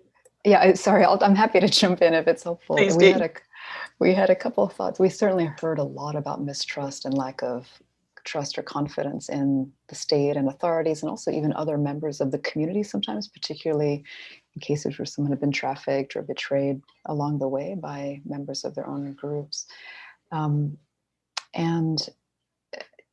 also, we obviously didn't focus on children the way some of the other panelists did, but we certainly heard a good bit about how children who had seen their parents, particularly their mothers, abused, including sexually, every time they crossed a border, it was very clear that they would see authorities as not a source of protection, but really a source of risk wherever they landed. And so we definitely documented some of these deep levels of mistrust in our study.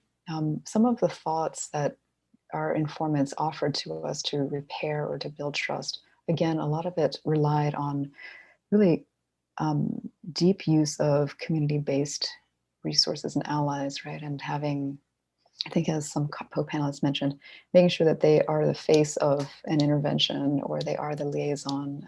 And so having community partners present information, get to know what's happening, make the right referrals seemed like one obvious source of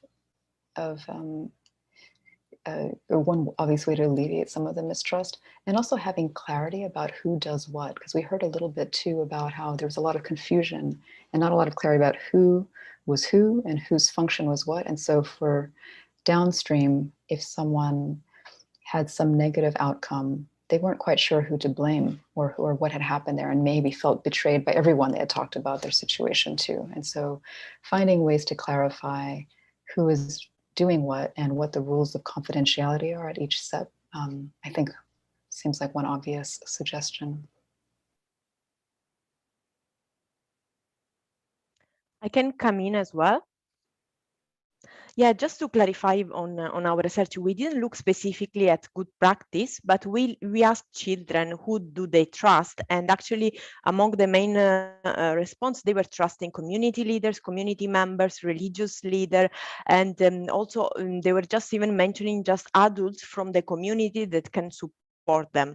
So something that can be done in terms of program intervention, and also UNICEF is working on this, is to really have sort of a social worker profile, but at the community level, really to look at all the follow-up that need to be done, for example, following the return, but also the presence of such profile at the community level really can also prevent some children from deciding to leave when he feel forced to do because of, for example, of family distraction, because he see there is no support of any kind. So that kind of presence at community level, it seems to be the most relevant, and it's what actually children really suggested and asked for.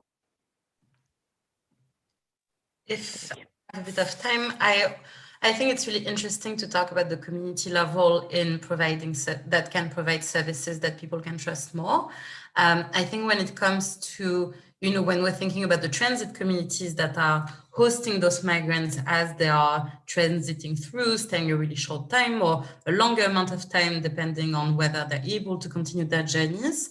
Some of the research that we've done as part of IMREF that I haven't been talking about today were that in some cases, community members can also be a source of harm for migrants.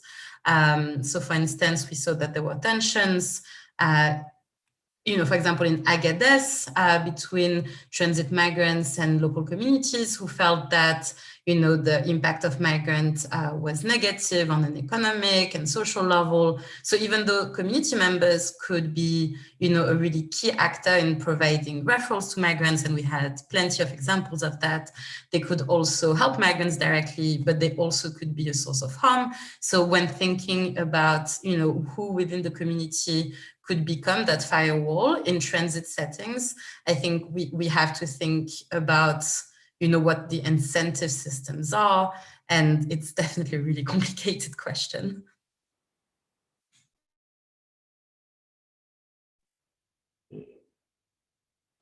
Yeah. Thank you, Pauline. Yeah, please do come in. Okay, just to also add in, from my own work as well, you see the issue of mistrust between the official state agents who provide the everyday support, like the Ghana Refugee Board and then staff members of UNHCR. And in a case where there's a crisis, the involvement of civil society organizations and NGOs who relate to refugees on at the grassroots level seems to make up for the trust deficit that exists, because officials of the state are mostly envisaged, or they are perceived as enforcement officers, whereas what the refugees need is some level of support and guidance or signposting to services that exist. And that's why I was proposing that whole of society type of approach, where the non-state actors are equally involved, because then that's complementary to the state actors. Thank you.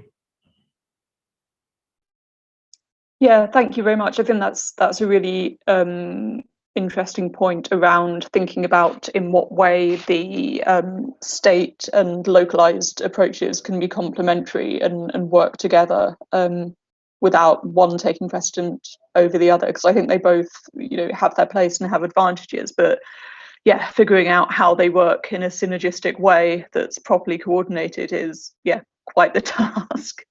I see that Tiona has her hand up. I don't know if you wanted to come back in response to any of the questions that have been raised so far, but the floor is yours. And then we'll go to the other two people I see with their hands up. Thank you. Right, thanks.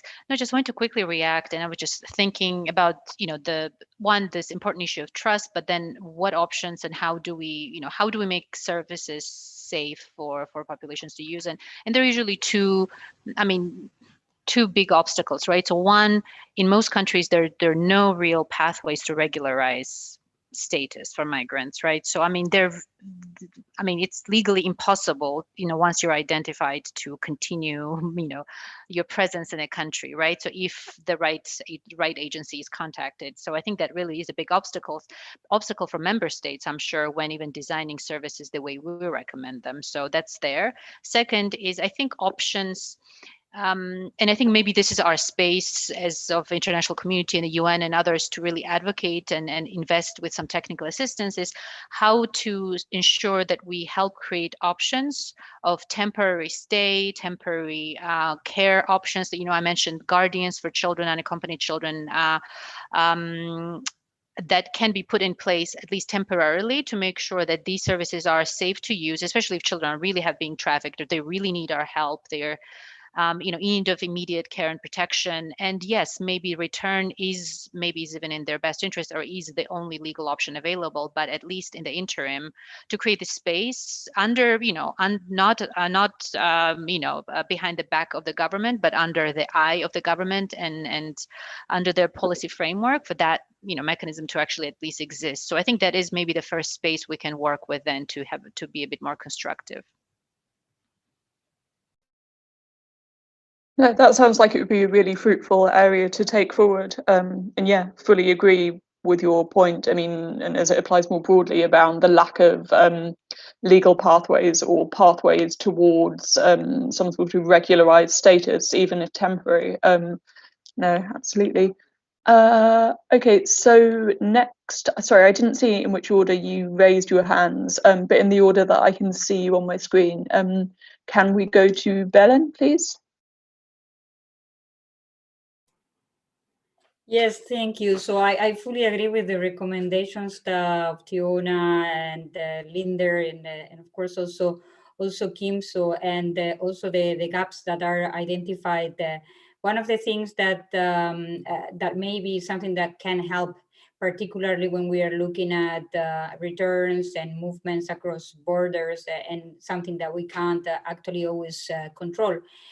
Something that we have been discussing as well already among different colleagues and partners and communities is precisely to work towards what we are doing now, but expanding on cross-border coordination of protection networks, but supporting those who are along the different displacement cycles, meaning from origin, transit, as well as the destination, and in any of the movements or any of the different directions, I may say.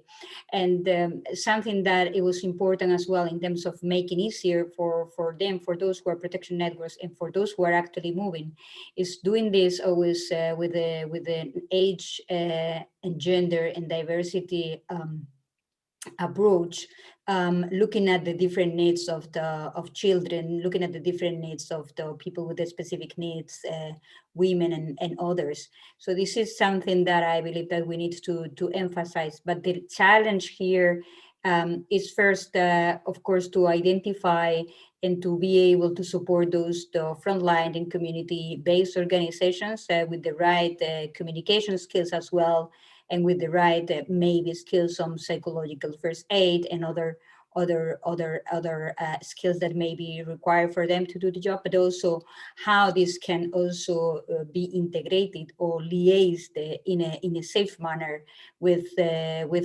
authorities. So something that I've seen in some operations in MENA and other regions is to continue advocating with the authorities, but maybe also to identify not only these allies in the community, but identify allies or focal points for specific areas, looking at the specific vulnerabilities within the specific authorities, looking at, for instance, the borders, asylum, the immigration offices, health services sometimes are also key for identification and also for provision of immediate services. On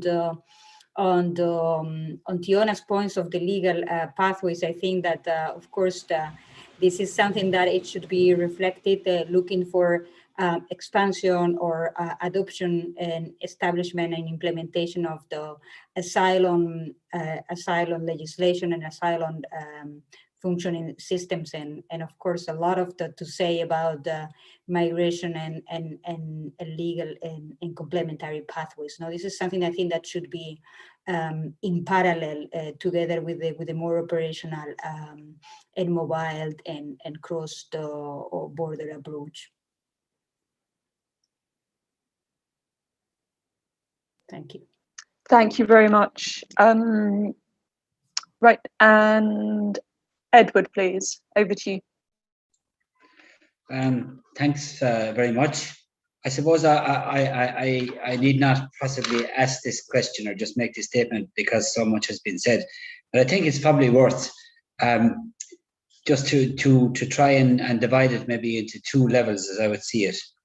You know, I posed the question in the chat box and I saw Vincent came back to note the various the confusion that's in there, that, you know, states don't seem to know what, we don't seem to know what to do. I mean, can states know before us?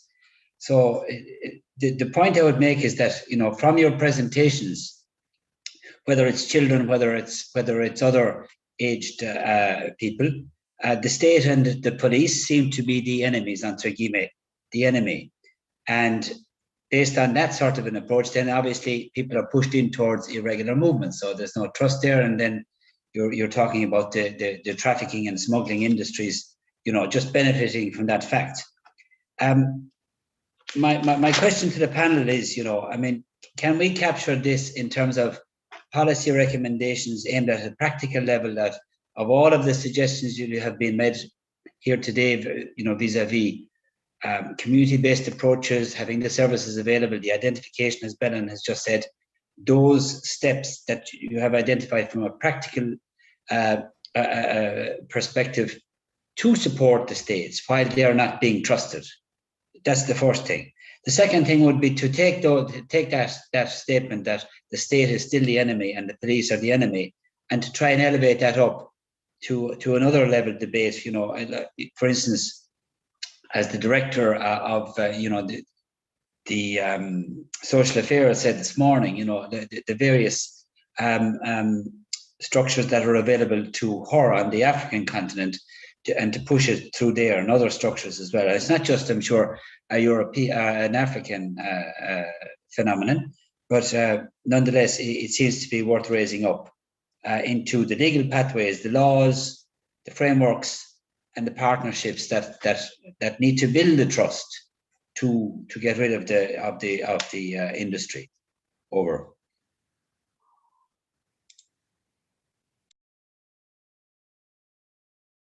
Yeah, thanks very much, Edward. And I mean, not just the laws and the legal pathways, but how they work in practice, right? Because it's all very well having the policies in theory. Yeah, but I'm sure you're well aware of that. Belén, you still have your hand up. Is that from before, or would you want to come in again? You're on mute.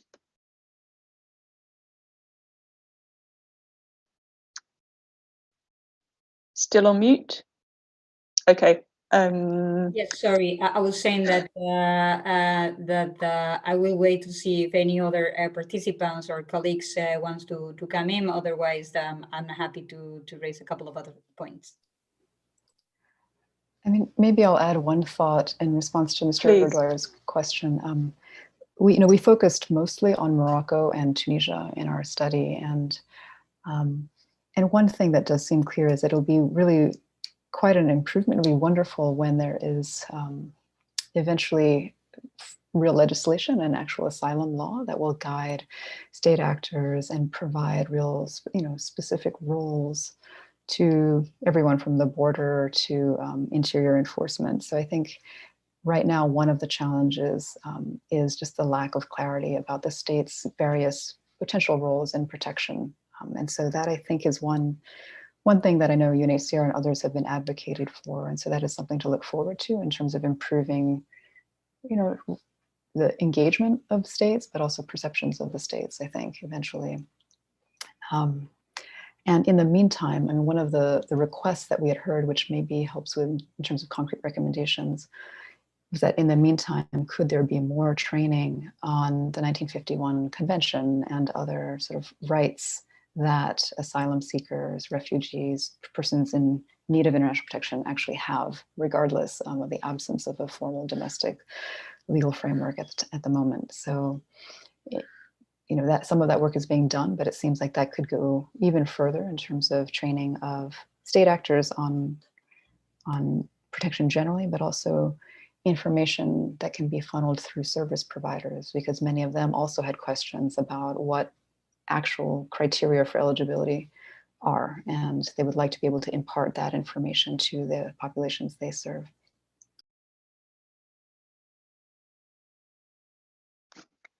Many thanks, Kim. Did anyone else want to come in response to that?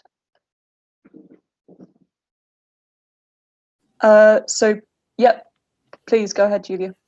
I can just add quickly, I put it in the chat briefly, but we did hear a lot about promising strategies in Morocco and Tunisia, different state agencies and also partner agencies working to train border officials on identification practices and effective referrals to international agencies and such as UNHCR and IOM, joint profiling exercises that might be happening upon rescue at sea, for example, where state agencies are working with the international agencies to identify and refer people according to their protection needs. And so perhaps this might be an area to expand moving forward and to see how making sure that agencies are collaborating with the state authorities in these efforts to try to improve perceptions of trust upon entry for the folks who are in these mixed movement situations. Over to you. Yeah, absolutely. Thank you. Belén, do you want to jump in here? Sorry. I think there is another colleague who raised the hand before, I think. Just check who that is. Sorry, yeah, Benedetta, please go ahead.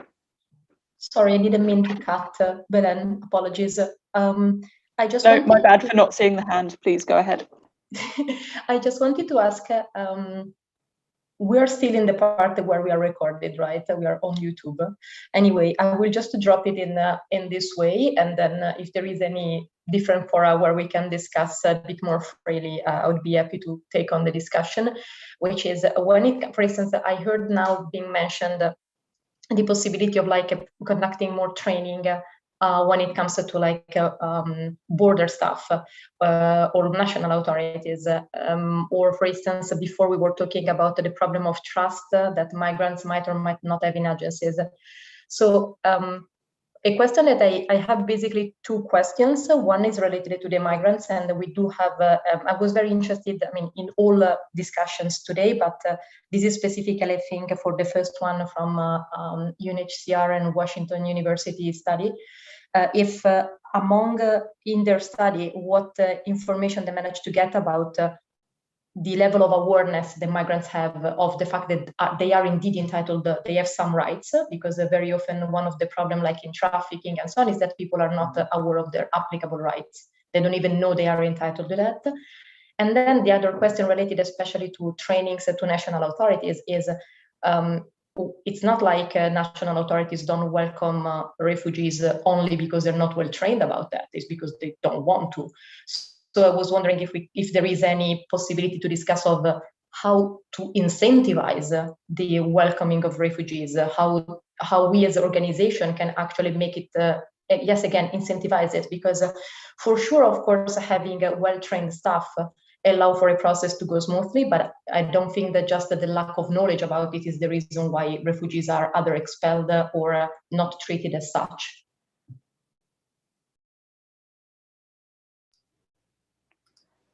Yeah, I'm happy to respond unless Julia or Belén from our team wanted to do so first. But thanks, Benedetta, for those questions. We heard resoundingly in our research that there's a very low level of understanding or awareness of legal rights on the part of, just many potential asylum seekers or persons of concern, at least in the countries that we looked at. So I think you're totally right. It's something that there's some rumor maybe and some word of mouth about, but very little clarity about what the eligibility criteria are, what the benefits are, and how one goes about the process. So that is one of the main barriers to disclosure that just seemed quite clear. And various organizations, UNHCR, other organizations, their partners, many different groups are trying to chip away at that, largely through the community-based approaches that we referenced. But I think that a lot of work remains to be done there. There's also just a lot of miscommunication about what asylum is, right, or who might be eligible. So that is something also to keep in mind. And you're right, I think I would defer, there's so many experts in this group about sort of what would motivate states to do more.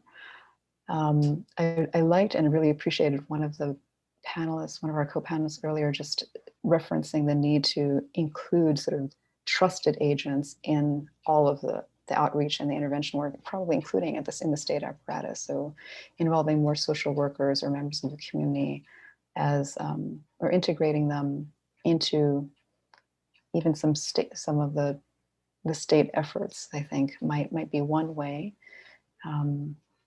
to soften that approach.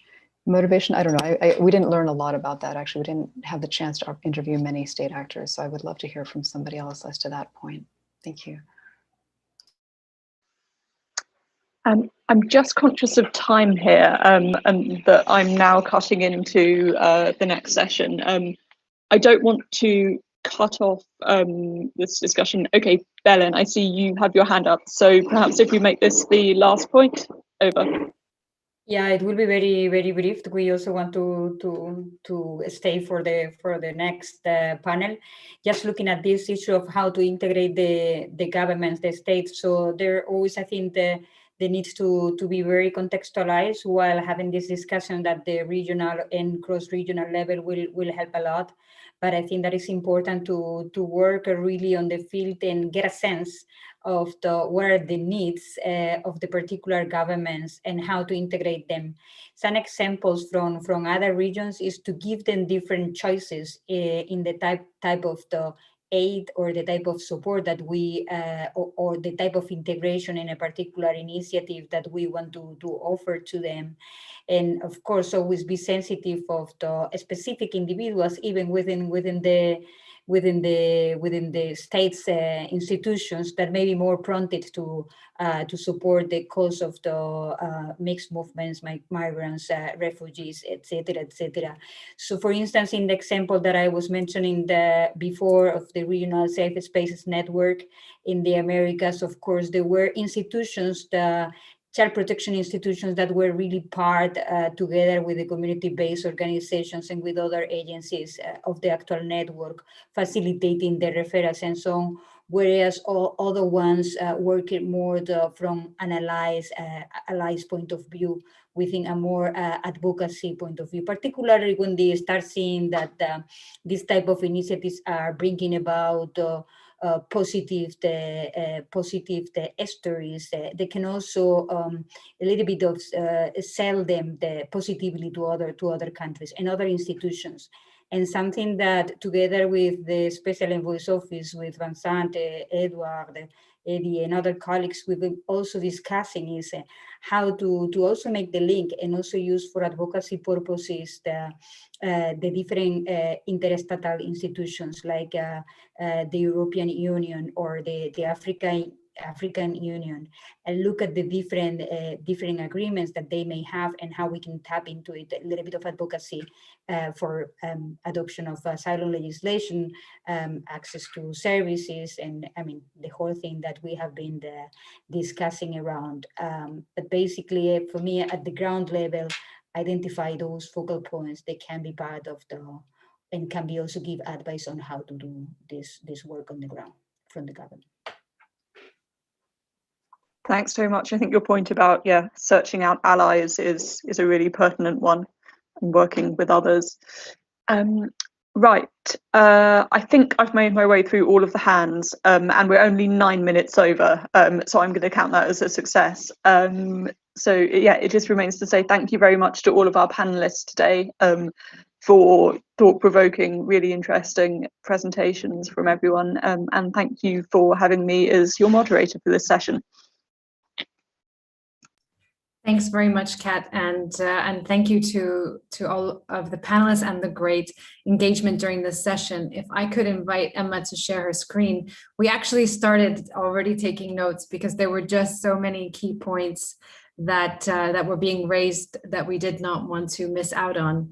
So what I would suggest is I'm going to begin the wrap up with some of the key points from the morning's roundtable, but also the keynote. And then I can point out some of the recommendations so far from this panel, but then I would invite all of you to then contribute back with anything that I might have missed, and to continue some of these recommendations, because I really feel that we've built some great momentum at the end of the day. So I'll just begin with the wrap up from this morning's roundtable, which I think fits in many ways with some of the themes that we are discussing now. I mean, my team pointed out to me that while yesterday we talked a lot about donor responsibility, today we shifted to really to explore civil society and the responsibility of state actors, with some reflections also at the regional level, of course, with the AU. And I want to repeat what Vincent said in the chat box, that when it's not clear to us who does what, then it won't be to beneficiaries. And I think this is also part of this losing trust discussion, because when things are not clear, they seem opaque. And when things are opaque, then it seems that at this point we risk losing trust with various actors, including beneficiaries. Today's discussions between civil society and states yielded a number of key points and recommendations. So I'll just go through them. First, most countries along the route have ratified some combination of international protection instruments, though it has varied among countries. But disparities exist in domestic legal frameworks and systems, and in the way that they're implemented. And a lack of clarity in states' role in protection and thinking how this impacts perceptions and trust, I think, was an important point that was raised.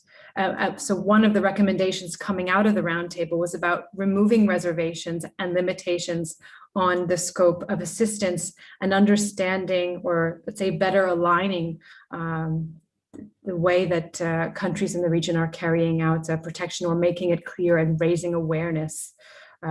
We had a number of recommendations from our colleague from Egypt, including increasing bilateral agreements, the African Union strengthening regional approaches and capacities in terms of instruments for human rights, more research on the status and experiences of refugees and migrants, simplifying the residency process, ensuring access to legal rights and access to justice, and in particular bilateral relationships with Sudan as a key country with Egypt, and harmonizing national frameworks with international frameworks. Then we move over to Tunisia, where we heard about the need for regular frameworks for assistance at the border to be led by states. And so this ties into the discussion of what do we look to states for responsibility versus what do we look for civil society, because we run the risk of putting too much in the basket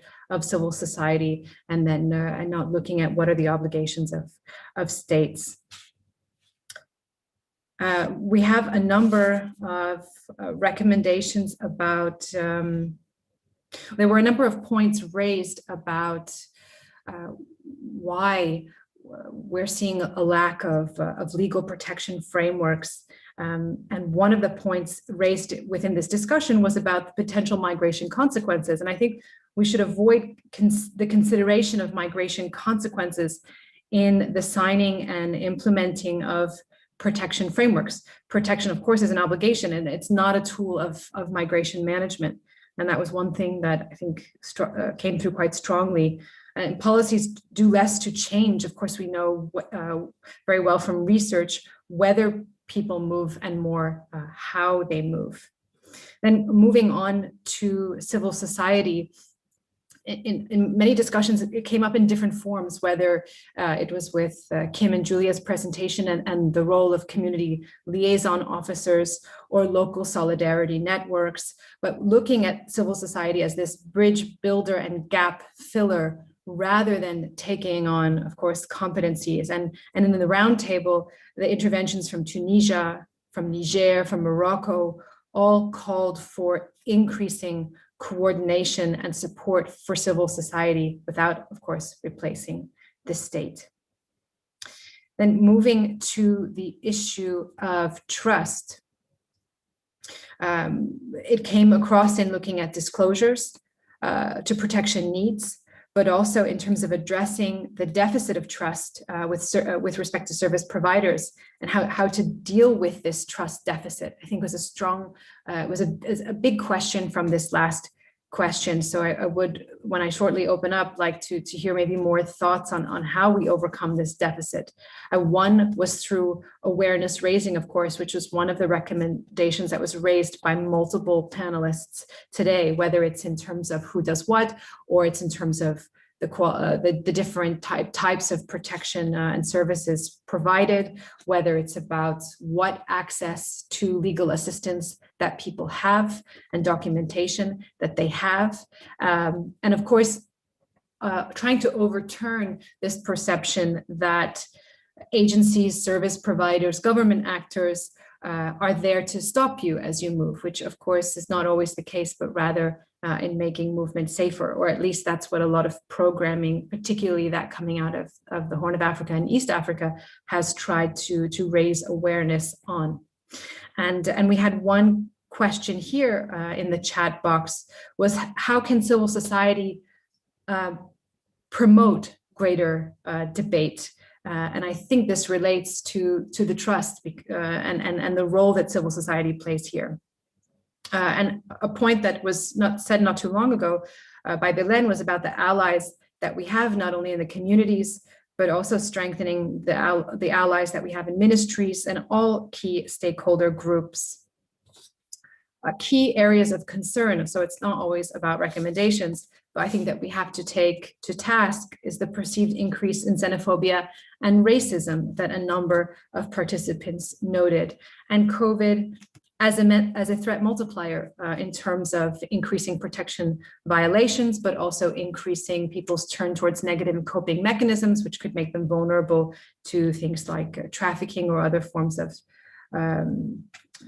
exploitation in their interactions with smugglers, if it doesn't necessarily reach the level of trafficking. And as something that COVID could be potentially instrumentalized to constrain protection obligations.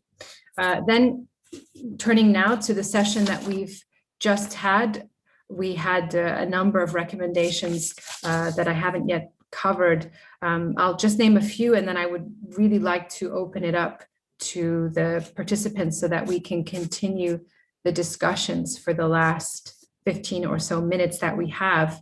So really, I thought it was an interesting point of the personal versus compounded versus structural barriers to identification and disclosure. And this fit very much with the discussions had yesterday on trafficking and looking at personal issues versus the structural level issues that create this environment that we see of inequality. Looking at more creative innovations in terms of remote registration and using social media and community liaisons, which I've already touched upon, but also looking at motivation, capabilities, and opportunities as an analysis tool was also a point raised by Kim and Julia in their paper, and training for migrant and community associations. Simplifying asylum forms and translating them is something that seems simple, but we've sort of said it over and again, and expanding pro bono legal clinics, including university-based programs, which increases this coordination. That's another point that people have raised. Then in Pauline's presentation, there was discussion about more training for frontline practitioners on the wide range of vulnerabilities that exist, and organizing information dissemination in key spots and using an area-based strategy and coordination plan were just some. And then we went on to discuss many more recommendations during Leander and also Tiona and Yolanda's presentation, for instance, on ending child detention, or with respect to Leander, thinking about more interesting models with public-private partnerships and what can we do before there's a crisis? What mechanisms can we set up, and how do we assess the extent to which programs that are not aimed at refugees are actually sensitive to the needs of refugees when a crisis breaks out. So I will stop there because I would really like to hear some other voices, and we can add to this picture that's being created. So I will mute myself shortly. Are there any raised hands?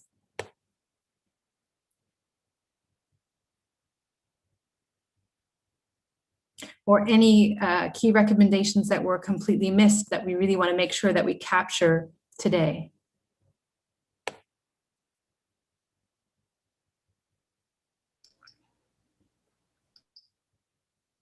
I hear that someone is unmuting. Kim, please feel free. Sorry, I didn't know how to raise my hand, so sorry.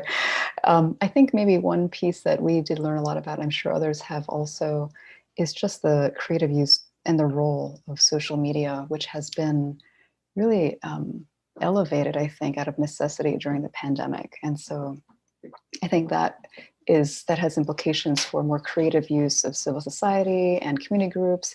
As others have mentioned, we saw even state agencies are disseminating information through WhatsApp groups and things. So I think that might be one major aspect to take away, particularly in this past year, as the pandemic has forced us to be more creative and rely on these alternate forms of dissemination of information, of community building, of checking in with populations of concern. Thanks very much, Vincent. Yes, very quickly, and thank you, Ayla. Good wrap up of the sessions today. Now I'm just sharing an observation. I'm really amazed about the scope of the data and the quality and the quantity of data available. I think on protection risk, on gaps, on what migrants, on asylum seekers on the move think, need, how they perceive us, how they communicate. So I just hope that collectively, to bring us back to what we discussed a bit on the first day in the context of victims of trafficking, and not everybody moving is victim of trafficking, but I think I like that expression, preventive protection approach that someone used this afternoon. I think it's really important to see how we can mobilize ourselves collectively to really approach programmatic response differently on these routes, not on all the routes, but on the key routes, be that mobile team, be that what in French speaking African countries we call guichet unique, so one-stop shops where services are concentrated or referrals can be made. But I think there is a real need to regroup the data and really turn it in more effective programmatic response based on partnership also with local actors. Thank you. Thank you very much, Vincent, for your intervention. I was also struck by the sheer amount of data. I mean, coming from an MMC perspective, where we know very much where our data ends and others begin, and hearing us all in the room talk together, I mean, we have so much, not everything, but we have so much on protection violations. And one thing that struck me from Tiona and Yolanda's paper was that movement of children is often framed as a risk, but this obscures the benefits of mobility and relocation. And so maybe we should focus more on what needs to be put in place to make mobility a more positive experience. And so is this data that we have an abundance of really because it's focusing on these more negative factors, and how much knowledge do we have on these very positive aspects of migration? And that's one question I'm not sure that the data is as abundant on. Just a small comment there.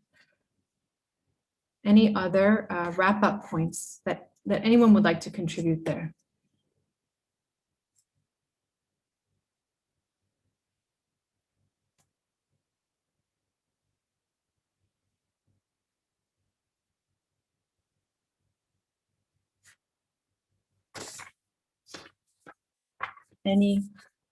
I'm not seeing any hands.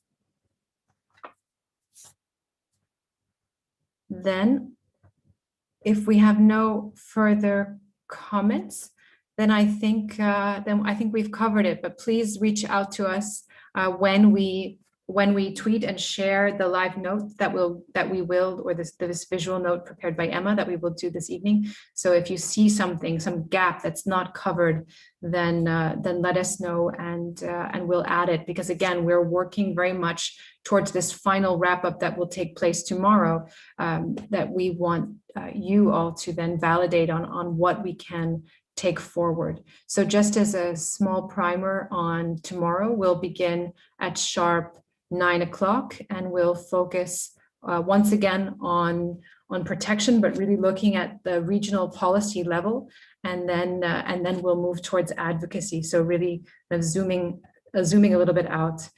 Thank you everyone once again for your active participation throughout the day, and we look forward to seeing you tomorrow.